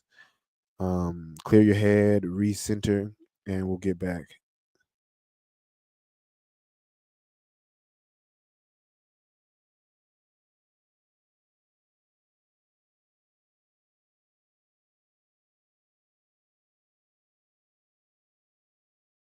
I need to get some dope music. Yo, Matthew, if you could get some cool piano jazz music playing right now, I guess I could YouTube it. No copyright infringement. I almost want to do them like we do our students. Put them on a timer. You completely lost me. I have no idea what you're talking about. Yo, sorry, can you hear that music? No, we don't hear nothing. Hear that music say, "Oh yeah." And thanks for joining me this long, Rashard. It's just been me and you. Richard, Let's I see cannot go my through all of these comments. You stats just come on the camera. today. I I'm about promise to check the stats, Rashard. it'll be fine. About to see who's joining us. Usually, if they're joining us, they usually comment. So it might just be a small group. Come on, Richard. Come on the camera. Is the link posted? You hear that music? No, we can't hear the music. We're trying to get Richard on. I think I already put it in the stream yard. I didn't pin it though, so Rashard, you'd have to scroll up to get to it. Here, I'm gonna put it in here again. Oh wait, I can't do it because it's on YouTube. I mean, I'll do it again. Facebook. I can find it pretty easily. All right, if you're already logged in and stuff, that'll be easy. So you can just go ahead and post it again. Richard, it's just us. You've known us almost your whole life now. This will be civil and cordial and nothing to worry about. But having to read through all this and trying to get back context of what Desmond was saying that you're responding to it's you understand that would be quite the hassle if you just hop on and let me hear your position. That would be great. And then if you want to hop back down after you told me your position, that's fine.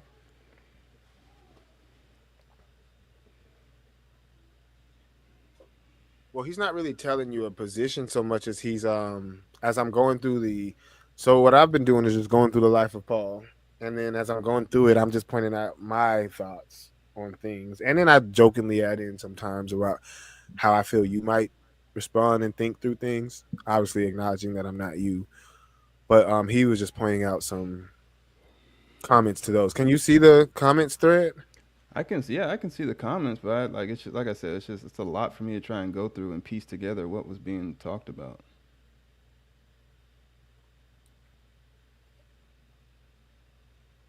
Essentially, we were going through who exact well he was the first thing that I found that we were talking about was the difference between the revelation of the Quran. How is the revelation that Paul got any different than how the prophet got his revelation? And I Oh, won't thank even give you Richard. my You are the argument. nicest guy. I won't I even give always you my like Richard. argument. How would you respond to that, Matthew? The How is difference between Paul and Muhammad sallallahu alaihi wasallam is primarily Paul didn't come out of nowhere and just say, "Hey, God, talk to me." Paul came to a movement that he had already been persecuting, an established movement. And what he did was he came and he not only claimed to be joining that movement, he contradicted what they taught.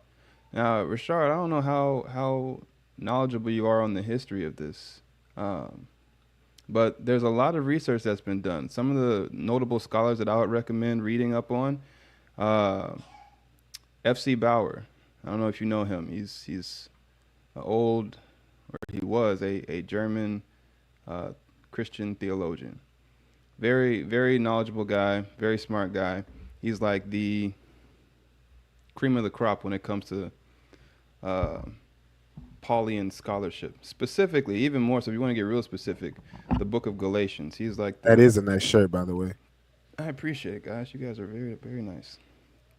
But yeah, so F.C. Bauer, his commentary on Galatians. Let's look at it because it'll make a lot more sense if we're just looking at what he's saying. Hang on one second. Let me pull this up. How did I get roped into this? Oh, that's right. I scheduled it. Bible Hub. That's my go-to. Bible Hub, if you want to sponsor us, I always use you.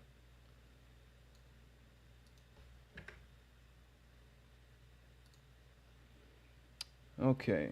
Let's move this over here because I don't need that right this second. Actually, while I am over here, this will be good to have open. I wish I could make it bigger. How do I make it bigger? That's the only thing I have complaint about. Okay, anyway, Galatians is what I'm supposed to be doing. Okay, we'll move this over here too.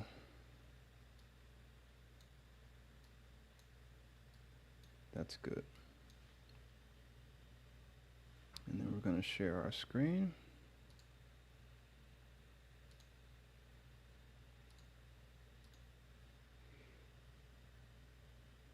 And let's head on over to Galatians.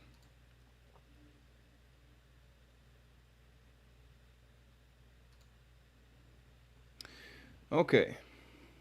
Now, actually, what I want to do is I want to put this side by side with. Can I share another screen? Yes, I can. I love StreamYard. Okay. Let me pull up another Bible Hub because that's really what's going to make this like very obvious for you. I'm going to scroll on over to the book of James.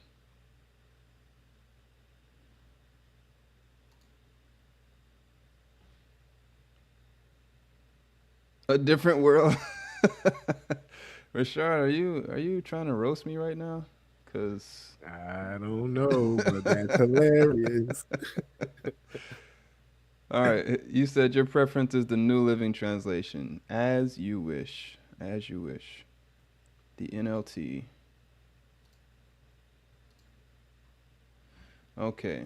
Now let me just put this other one up so I can. Oh wait, I can't share two screens. Oh man, I thought I could. Oh well. That's what messed me up is I was trying to do some sharing, but it's different on StreamYard. Yeah, that's fine. We're gonna do. Oh yeah, we already have it like that. Uh-oh.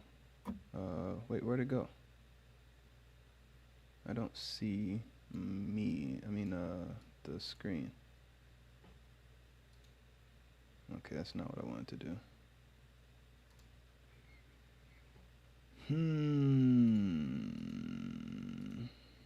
Okay, there we go. Can I do it like that? Perfect. I think. If I do this?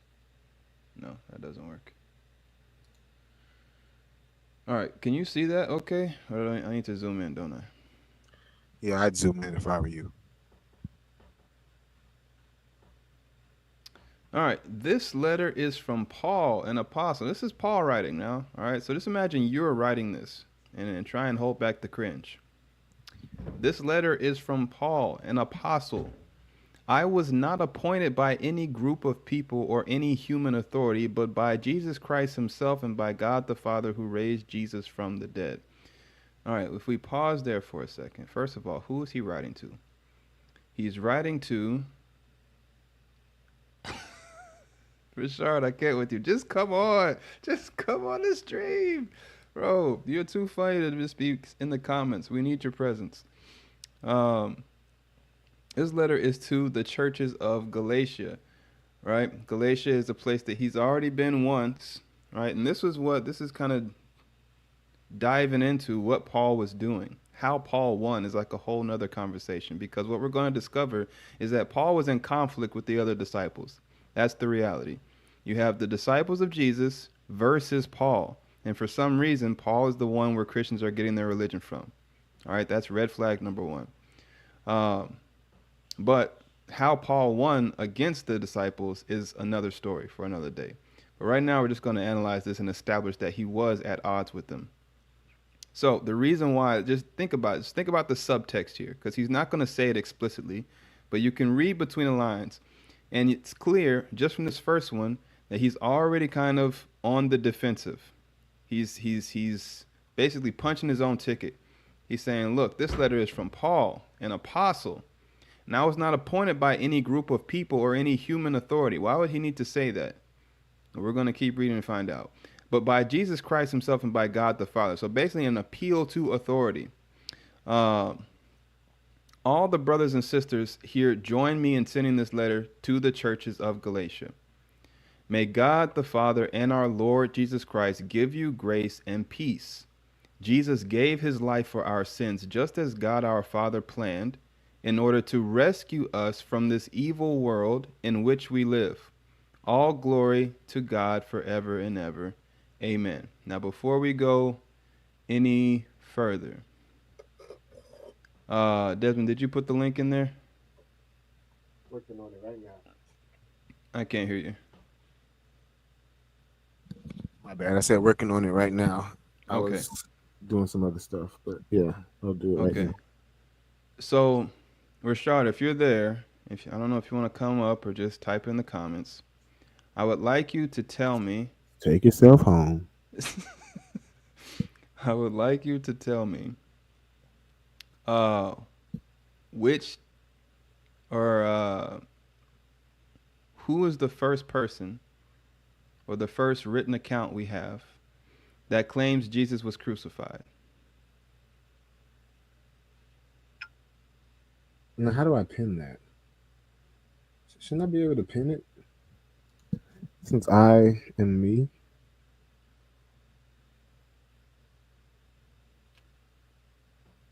Is Rashard still there? I don't know. That's why I want him to just come on camera, because then I know if he's here or not. And also, is my message showing up on your end? Yeah, I can see it on in StreamYard. Now, First, in terms of appearance in the Bible, chronological. I'm asking chronologically which one comes first. The first claim that Jesus has been crucified.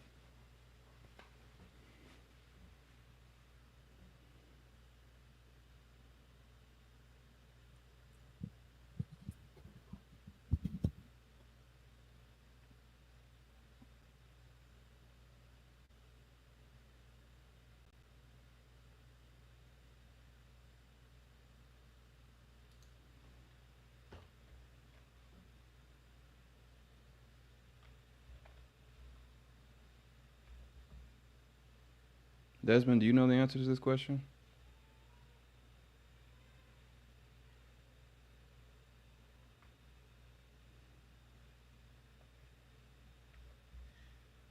You're muted, by the way, if you answered me. Test 1 2 3. Here I go, There you OG, with the flow for the decades. A Meccaze. Have you been to a Meccaze before? Bro, can you answer the question?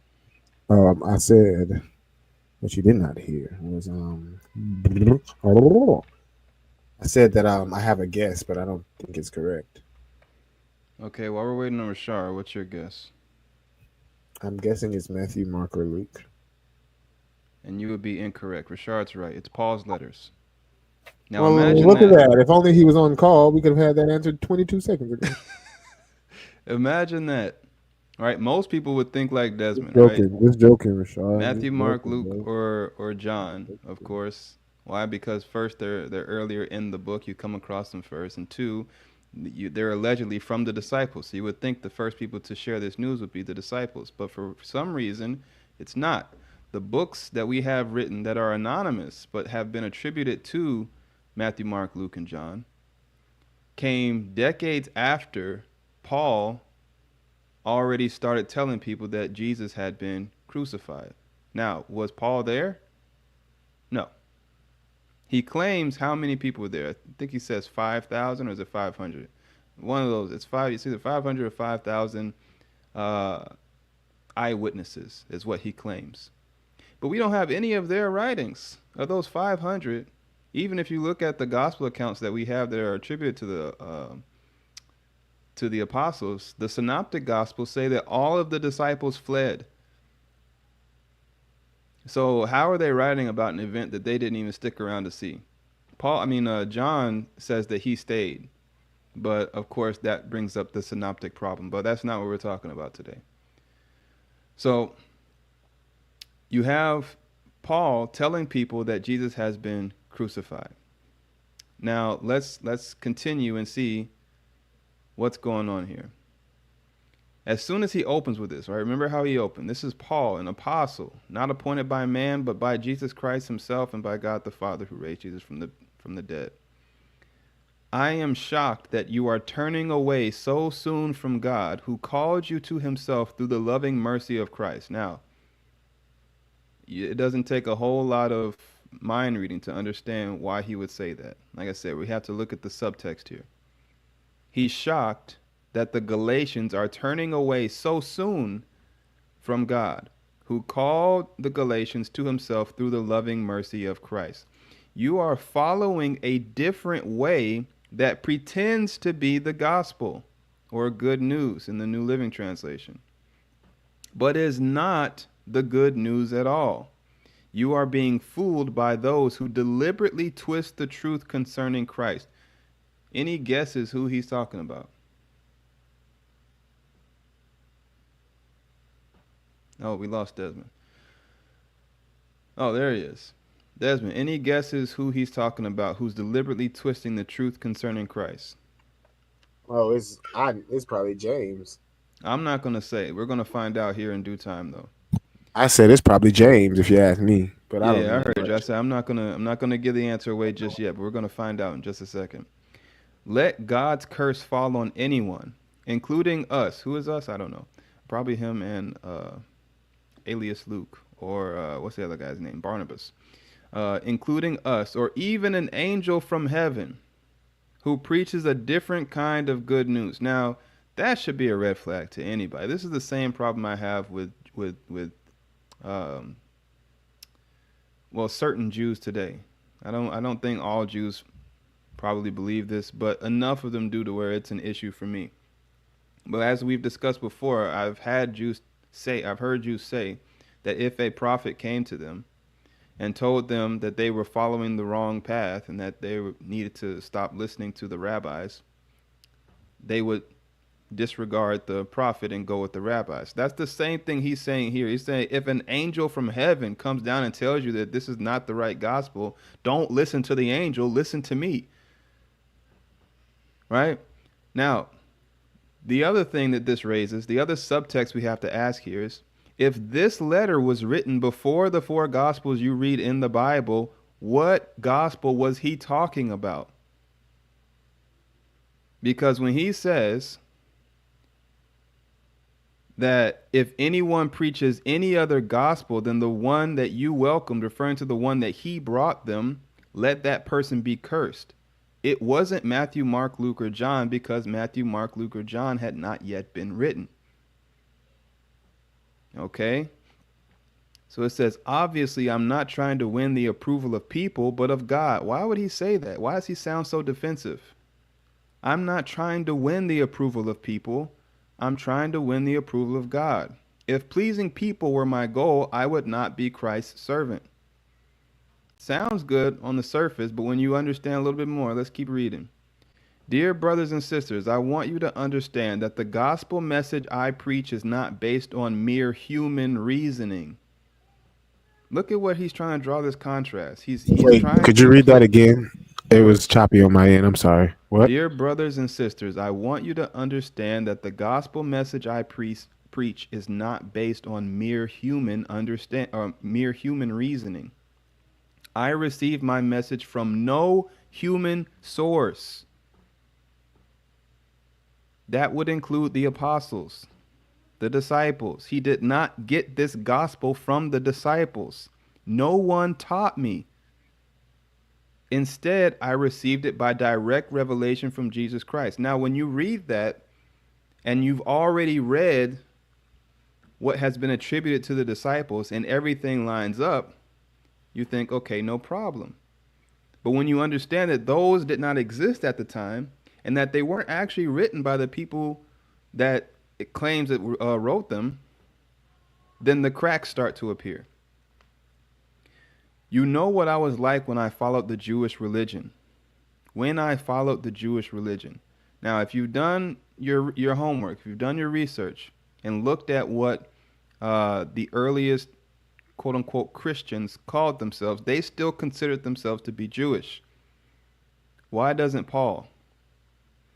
You know what I was like when I followed the Jewish religion, how I violently persecuted God's church. I did my best to destroy it. I was far ahead of my fellow Jews in my zeal for the traditions of my ancestors. Now, this brings up another point that we're not going to dive into just now, but I wanted to go ahead and put it on the table, and we'll come back and touch on it later. But there is a group of very early Christians. You've probably heard of them before, called the Ebionites. All right? The Ebionites hated Paul.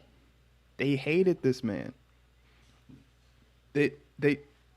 I cannot stress that enough. They despised Paul. They said all kinds of things about him.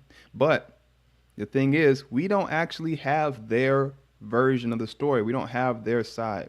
The only reason we even know that they hated Paul because later people said that they hated Paul. Later enemies of the Ebionites said that they hated Paul. Everything we know about the Ebionites comes from their enemies because they were wiped off the planet. Their writings, the people themselves, everything that they stood for was intentionally erased. Okay? But anyway, we'll talk more about one of the things the reason why I brought that up was because one of the things that they said was that Paul wasn't even really a Jew. Their version of events, or at least according to, I forget his name right now. According to one of the later church fathers, who, of course, was against the Ebionites, they claimed that Paul, D-Man, you here for this? Because I want you to definitely take note. Yeah, I'm here for it. I'm tracking like a old school railroad that needs new spikes. Okay. They claimed that Paul was not actually a Jew. He converted to Judaism because he wanted to marry. Well, I can't say because. I may be getting a little bit conflated, but he converted to Judaism. He tried to marry the high priest's daughter, like very ambitious of him, a convert, not even actually Jewish, going to the Hold on, hold on, hold well. on, hold on. Wait. Where are you pulling this from? I forget the guy's name.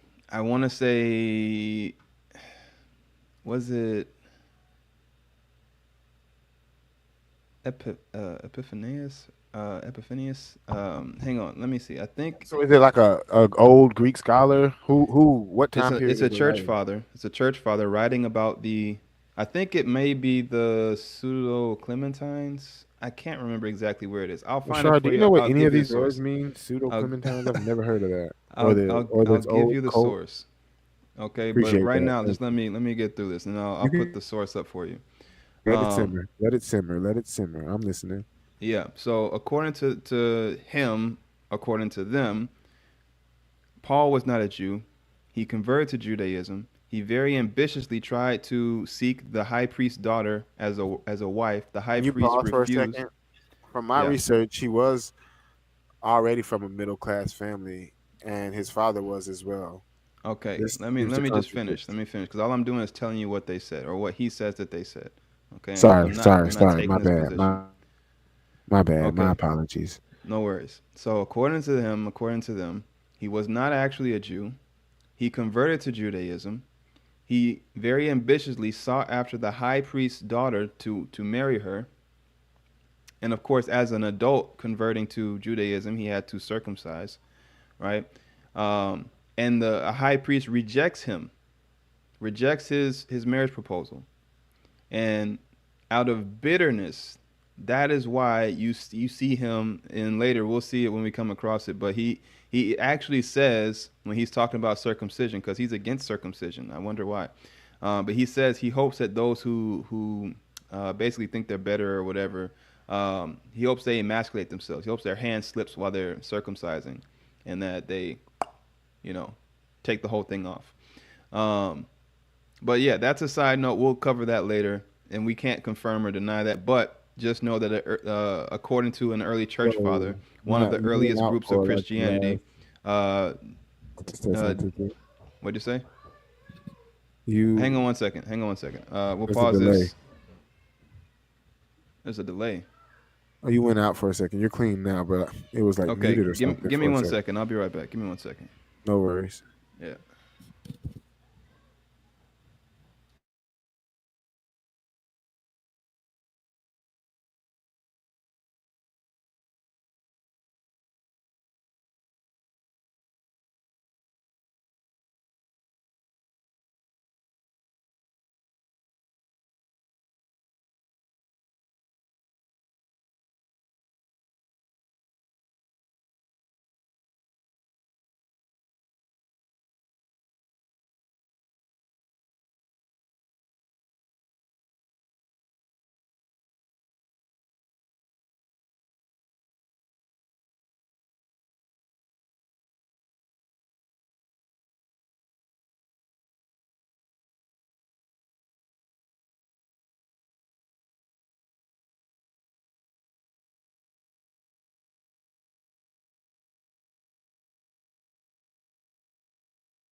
I thought you were staying on while I was gone.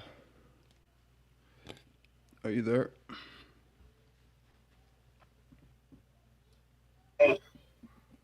Yeah, I'm here. Okay. So I'm gonna be able to go for a couple of minutes. I'm probably gonna go say bye to my dad, and then I'll hop back on. So it'll be like probably like a 5 to 10 minute break in a second. But um, I actually need to go too, though, unless Rashard hops on and makes this for real. that would be No great. pressure, Rashard. But yeah. So anyway, so let's get back into it. So it says, before I was born, even before I was born, God chose me and called me by His marvelous grace. Then it pleased Him to reveal His Son to me, so that I would proclaim the good news about Jesus to the Gentiles. Now he's writing this to a group that has already at one point converted, right? They believe in Jesus as the Messiah, but we're going to get in just a second. We're going to get to what it is that they disagree with Paul about and why they disagree with him. Okay, when this happened, I did not rush out to consult with any human being. Why is he explaining this? When this happened, when I got the good news about Jesus, revealed to me in a vision, not by any man, I did not rush out to consult with any human being. Why is he saying this? Nor did I go up to Jerusalem to consult with those who were apostles before I was. Why is he saying this? Instead, I went away into Arabia, and later I returned to the city of Damascus. Then, 3 years later, so he's been doing this for 3 years, before he went up to Jerusalem to get to know Peter. And I stayed with him for 2 weeks, basically. The only other apostle I met at that time was James, the Lord's Rashard, brother. if you're still with us, could you just put a prayer hands emoji in the chat? If not, no stress. In any It event, has we to love you, specifically bro. do that.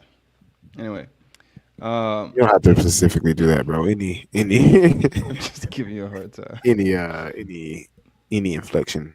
Just let us know you're alive. Alhamdulillah. Bismillah. Um, oh goodness. I declare before God that what I am writing to you is not a lie. Why is he saying this? Why is he defending his honesty, his honor? He's vehemently trying to convince them of something. Is that not clear to you, Desmond, or am I tripping? Am I reading into this? Or does it seem pretty obvious to you too? You tripping a little bit, but it's not far. I mean, I could see that what you're seeing. I wouldn't say vehemently. That's a strong word. Well, let's keep reading. Let's keep reading. Maybe I'm just jumping the gun. After that visit, I went north into the provinces of Syria and Cilicia, and still the churches in Christ that are in Judea didn't know me personally. All they knew was that people were saying the one who used to persecute us is now preaching the very faith he tried to destroy. And they praised God because of me. Maybe I'm just keen on reading people, but that to me, it says a lot about how he views himself. But anyway, let's keep going. Now, this is chapter 2.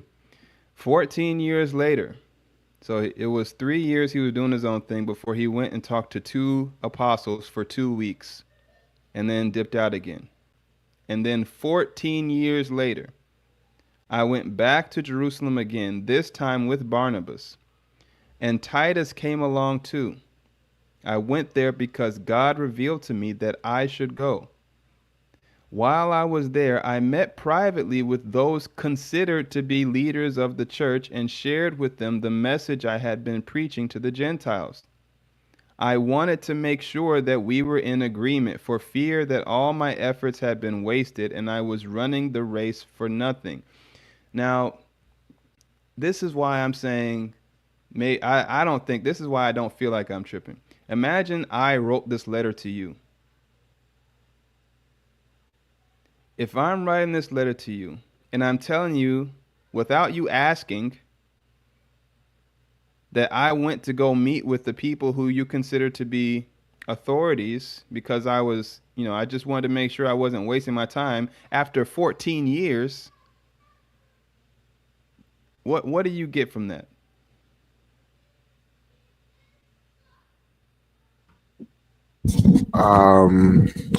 I get that he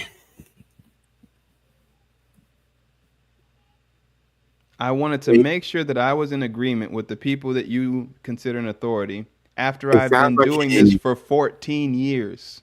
So I mean, if I be honest with you, it sounds like somebody trying too hard. Yes, thank you. This is exactly what I'm saying. He's trying hard to convince them of something. Uh, But that's why I don't want to. I'm that guy though. That's why I would we're love not there yet. Don't worry. Shard's We're not perspective. drawing we're not drawing a conclusion yet. We're just Sorry, I'm on the phone with my father. Tell your dad we need him on this podcast too. no. Tell your dad Happy Father's Day, and you Oh take all yeah. the time you Oh need wow. with your Alhamdulillah. dad. Wow. Wow. I forgot today is Father's Day. You know what, Rashard? Tell your dad I also said Happy Father's Day.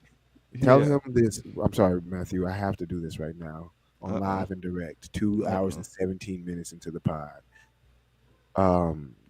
Young Rashard. Um, I won't give all the details to the people, but there was a time in my life when your dad didn't talk to me, but he showed me through his actions a hard lesson that I had to learn later on in life for myself. And I saw him handle that situation. I didn't hear the ins and outs, and obviously, I only had perspectives of you and a little bit of him.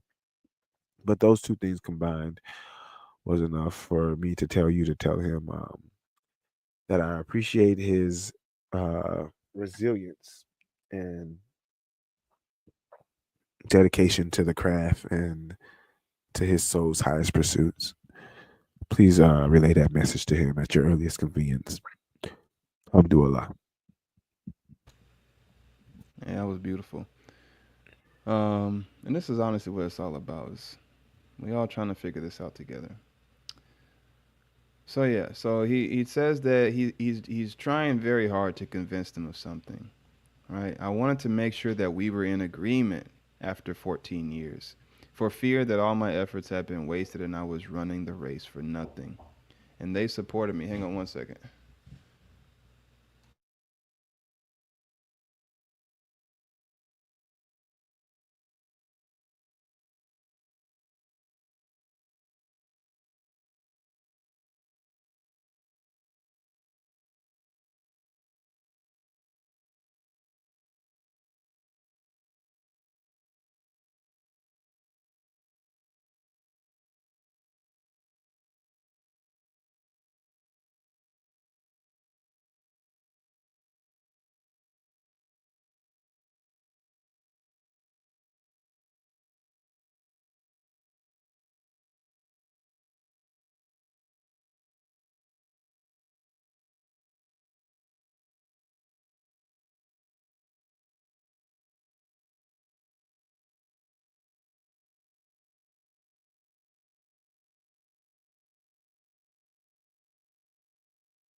You keep dipping every time I leave. Oh, he's gone. Oh, well. All right. Rashard, if you're there and you're free, come on the stream. Let me see who's on YouTube. Anybody watching over here?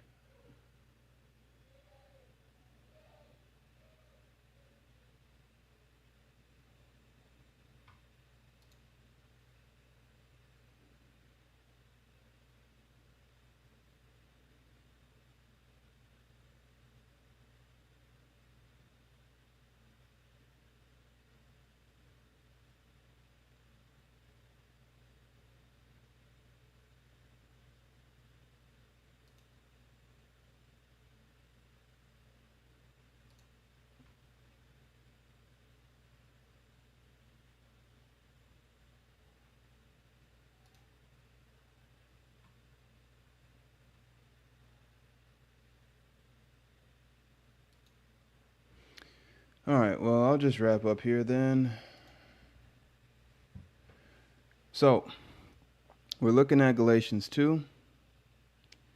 After 14 years, Paul goes back to Jerusalem again, this time with Barnabas and Titus.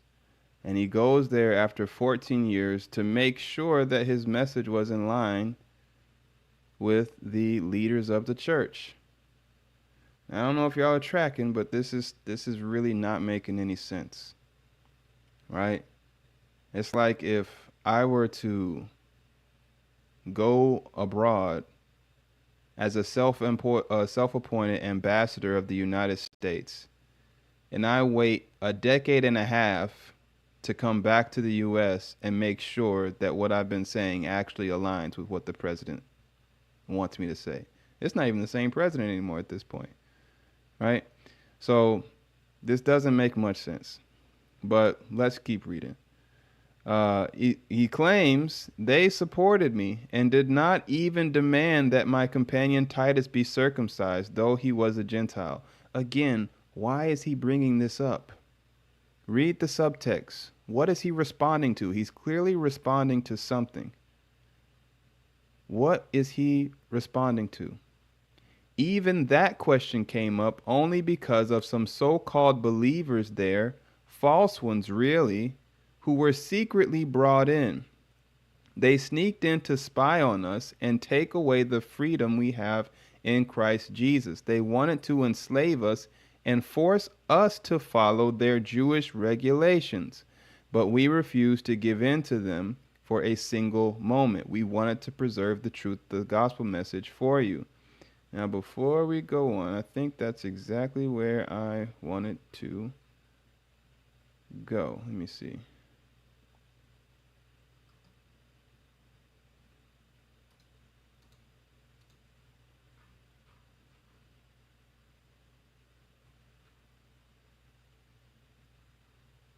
No, this isn't it. This isn't the one. Okay, we're going to get there. All right. So, this question of whether or not Titus was circumcised only came up because some so-called believers, who he claims to be false believers, were secretly brought in. They sneaked in, why? To spy on us and take away the freedom we have in Christ Jesus. What is he talking about? Well, if you read F.C. Bauer, he's talking about following the law. He's saying we don't have to follow the law. We're free from that in Christ Jesus. And these others, these false believers he's calling, wanted to enslave us. Not literally enslave them to work for them, but enslave them to the law and force us to follow their Jewish regulations. But we refused to give in to them for a single moment. We wanted to preserve the truth of the gospel message for you, the Galatians, right? And the leaders of the church had nothing to add to what I was preaching. By the way, their reputation as great leaders made no difference to me, for God has no favorite. So he's downplaying the importance of these people while at the same time saying that they are fine with what I'm teaching. But who are you hearing from? You're only hearing from one side of the story. It's like a phone call that you're listening to. Like if I'm on the phone right now, you don't know who I'm on the phone with. Or even if you do know who I'm on the phone with, you can only hear my voice. You can't hear what the other person's saying back to me. right? But anyway, uh, instead, they saw that God had given me the responsibility of preaching the gospel to the Gentiles, just as he had given Peter the responsibility of preaching to the Jews. For the same God who worked through Peter as the apostle to the Jews also worked through me as the apostle to the Gentiles. In fact, James, Peter, and John, who were known as pillars of the church, recognized the gift God had given me, and they accepted Barnabas and me as their co-workers. They encouraged us to keep preaching to the Gentiles while they continued their work with the Jews. Their only suggestion was that we keep on helping the poor, which I have always been eager to do. We'll see about that. But when Peter came to Antioch, the same Peter who he claims was fine with him, when Peter came to Antioch, I had to oppose him to his face. For what he did was very wrong. What did he do that was so wrong? When he first arrived, he ate with the Gentile believers who were not circumcised. But afterward, when some friends of James came. Now, who is James again? James is, according to Paul, the Lord's brother. I think it was back in 1, actually. Yeah. It's the brother of Jesus. And in case you didn't know, he's also the leader of the church.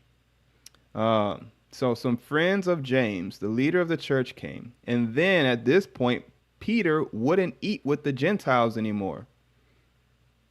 So think about that. You're with your friend, and then when your friend's dad's friends come around, like, I don't know if you guys ever done that. Remember when you were kids, and like somebody who knows your mom comes around, and all of a sudden you start acting different, or your friends start acting different when somebody who knows their mom comes around and can see them. What does that tell you? Why are they acting different just because they're afraid something's going to get back to their mom or their dad? Because they know what they're doing is wrong or would not be approved of by their parents. If James would not approve of him eating with Gentiles, why is that? Well, it just takes a little bit of research into the Jewish law. They're not permitted to, according to the law. They're not allowed to do that. He was afraid of criticism from these people who insisted on the necessity of circumcision. As a result, other Jewish believers followed Peter's hypocrisy, and even Barnabas was led astray by their hypocrisy. So it seems like everybody's on the same page except Paul. But lucky for us that Jesus chose Paul, even though he already had chosen his disciples. When I saw that they were not following the truth of the gospel message, his gospel, mind you, I said to Peter in front of all the others, according to him, since you, a Jew by birth, have discarded the Jewish laws and are living like a Gentile, why are you now trying to make these Gentiles follow the Jewish traditions? You and I are Jews by birth, not sinners like the Gentiles. Yet we know that a person is made right with God by faith in Jesus Christ, not by obeying the law. We'll see about that. And we have believed in Christ Jesus so that we might be made right with God because of our faith in Christ, not because we have obeyed the law. For no one will ever be made right with God by obeying the law. Hold that in your mind. No one will ever be made right with God by obeying the law. But suppose we seek to be made right with God through faith in Christ, and then we are found guilty because we have abandoned the law. Would that mean Christ has led us into sin? Absolutely not. Rather, I am a sinner if I rebuild the old system of law I already tore down. For when I tried to keep the law, it condemned me. What does that mean? It means he failed. He tried to keep the law and he couldn't do it. He found the law to be troublesome. So I died to the law. I stopped trying to meet all its requirements so that I might live for God. My old self has been crucified with Christ. It is no longer I who live, but Christ lives in me. So I live in this earthly body by trusting in the Son of God. Hey, he's back. I don't know how much of that you caught from your stream, but I just I'm here now, so I'm good until we close out. Um. Anyway, so I live in this earthly body by trusting in the Son of God who loved me and Yeah, gave Himself yeah, for me. man. I'm sorry to interrupt you. I'm gonna Yeah. have to just walk the playback on that part. My service just chopped out, so I missed all of it. I was just trying to reconnect this whole time. Oh Did man. Rashard ever Okay. get on Nah, he never came on. I actually haven't heard back from him since he said he was talking to his father? talking to his dad. Yeah. Okay, Um. so have you just been you just kept going? Yeah. I just kept going. Okay, Might as all right. well. I'm back in. Um. Yeah. So if you want to catch up, you can just kind of read through No, I'll do Galatians that 2. later. I just wanted to make sure I want heard the end because I actually need to be going anyway. But I wanted Okay. How to much time you got? not even 7 minutes. I just wanted Oof. to finish properly. The service just chopped out when I was trying to say, "Let's wrap this up." Well, So do that I needed to go. you want to just redo this one? Like maybe come on Uh, tomorrow? definitely. Because as you can see by the beginning, it's rough. I As you'll didn't see. even look at the beginning. Well, when you see the beginning, it's rough until Rashard joins me, and then it gets even rougher. Okay, yeah, I'll check it out. I'm sure there's some good content shorts maybe. Yeah. Good So luck. I'll check it out. But yeah, we can just you can actually in these last couple minutes, let's just focus. So you can kind of brief me. Well, I guess no, I'll see that when I watch it back. But is there anything that you want to touch on, or make a note that we need to cover when we do come back? Well, when we do come back, I just wanted to not necessarily push back, but just dive back into who he was. I mean, we were going to because what I was trying to get through with Rashard, we were supposed to be getting through some differences in. What I was getting through when you called, when I brought you back in, was we were looking at Acts 9 versus Acts 22, because the road to Wait, say that Damascus, again. You say Acts 9 versus what? Acts 22, because if you look at both accounts, one is by Luke and the other is Paul's account himself. I'm not Well, saying not really, that because Acts is written by one person. who who wrote it, Well, we don't know who wrote any of these books except for the ones that we know Paul wrote. But according to tradition, Luke wrote this. The and same that's person what who wrote the Gospel of Luke wrote Acts. right. I put And it to you like that. so according to the writer of Luke, he also gives the account as said by the Apostle Paul himself. So Right. So one is he's Luke's claiming this is account, and the Paul's. other is Paul's account himself. Are you talking about the difference between the Acts voice? 9 and Acts 22. So the whole chapter. No, specifically, we were talking about the what happens on the road to Damascus. So it's Yeah, that's what around I verse thought you were 2. talking about. So you're talking about how the people around him in one account they saw the light but didn't hear anything, and in another account they heard voices but they didn't see anything. Exactly. And so I was lost in trying to explain that because he was like saying pull up the verses, but I was just more so giving an overview of a lot of the differences and discrepancies, and and I was going to let the audience kind of just do it on their own. Hmm. But then he pointed out that he wanted to dive into it, and I was like, well, fair enough. If you're here, might as well. And that's when things got chunky. And so within that chunkiness, there was some stuff I wanted to flush out from my research. And when I was listening to you, there was a bit of things, not necessarily contradictions, but yeah, some contradictions actually, definitely contradictions. Yeah. But I don't want to say them now because I don't have time. No, that's So yeah, fine. I definitely think we should redo this and reinvite Matthew and my other friend I am has Matthew. some tech issues as well. So I guess in inshallah, this was just supposed to be a prep episode. A prep assault. Yeah. I wasn't even thinking about the fact that it was Father's Day. I'm just on go mode, so like every Sunday, got to do it. Well, my thing is consistency, so I was like, I'm gonna do it. Yeah, that's good. That's good practice. So what time tomorrow are you free? Oh, I'll call you later. I don't know yet. I gotta think through a lot of stuff. If tomorrow's not a But good day, that's fine. We just need to tomorrow put it could on the be a good books. day. I just need to think through some stuff, and then I'll get back with you. All right. Because tomorrow might be the best day. Because today and tomorrow are my only off days, or my only non-heavy days. I work every day doing something.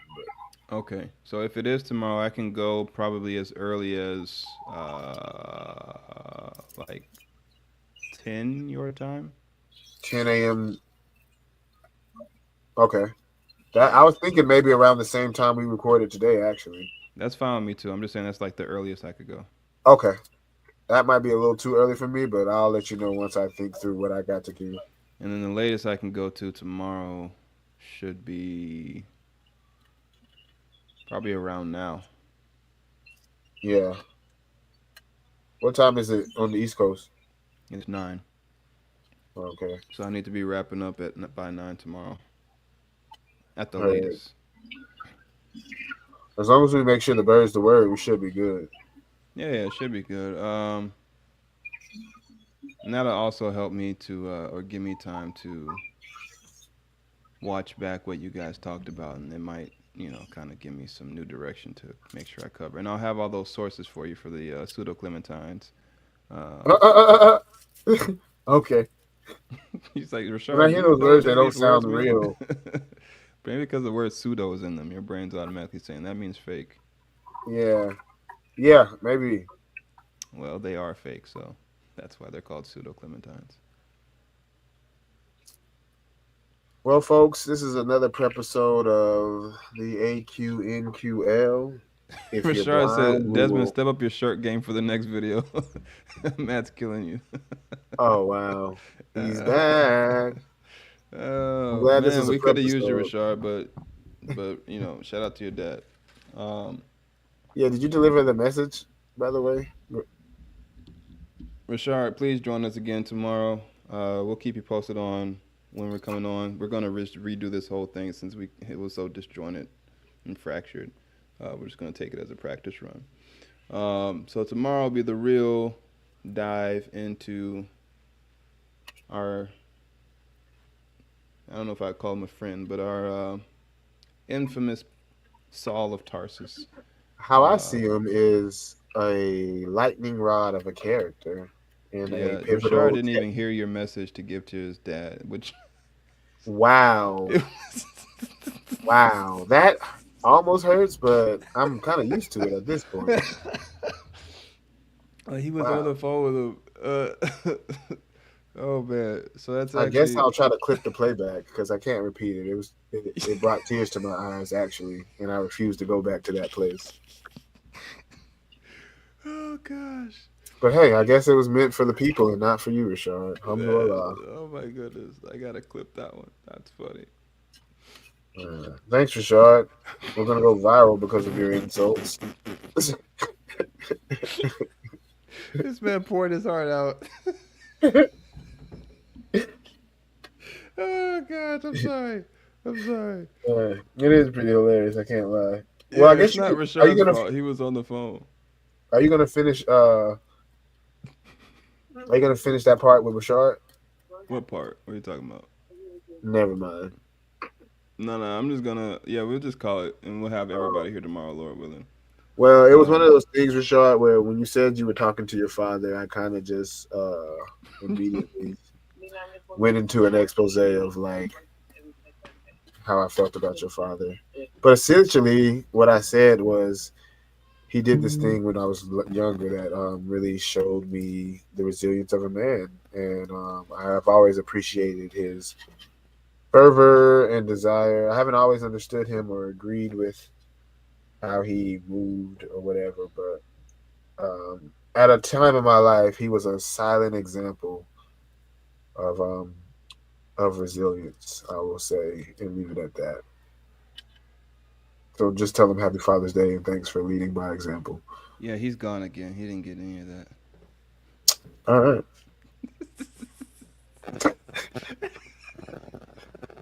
I'm going.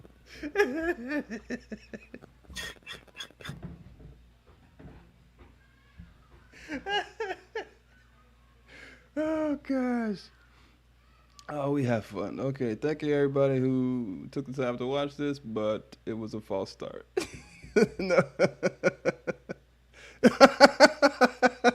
wait, wait, I gotta put this up. Put this up. Oh my gosh.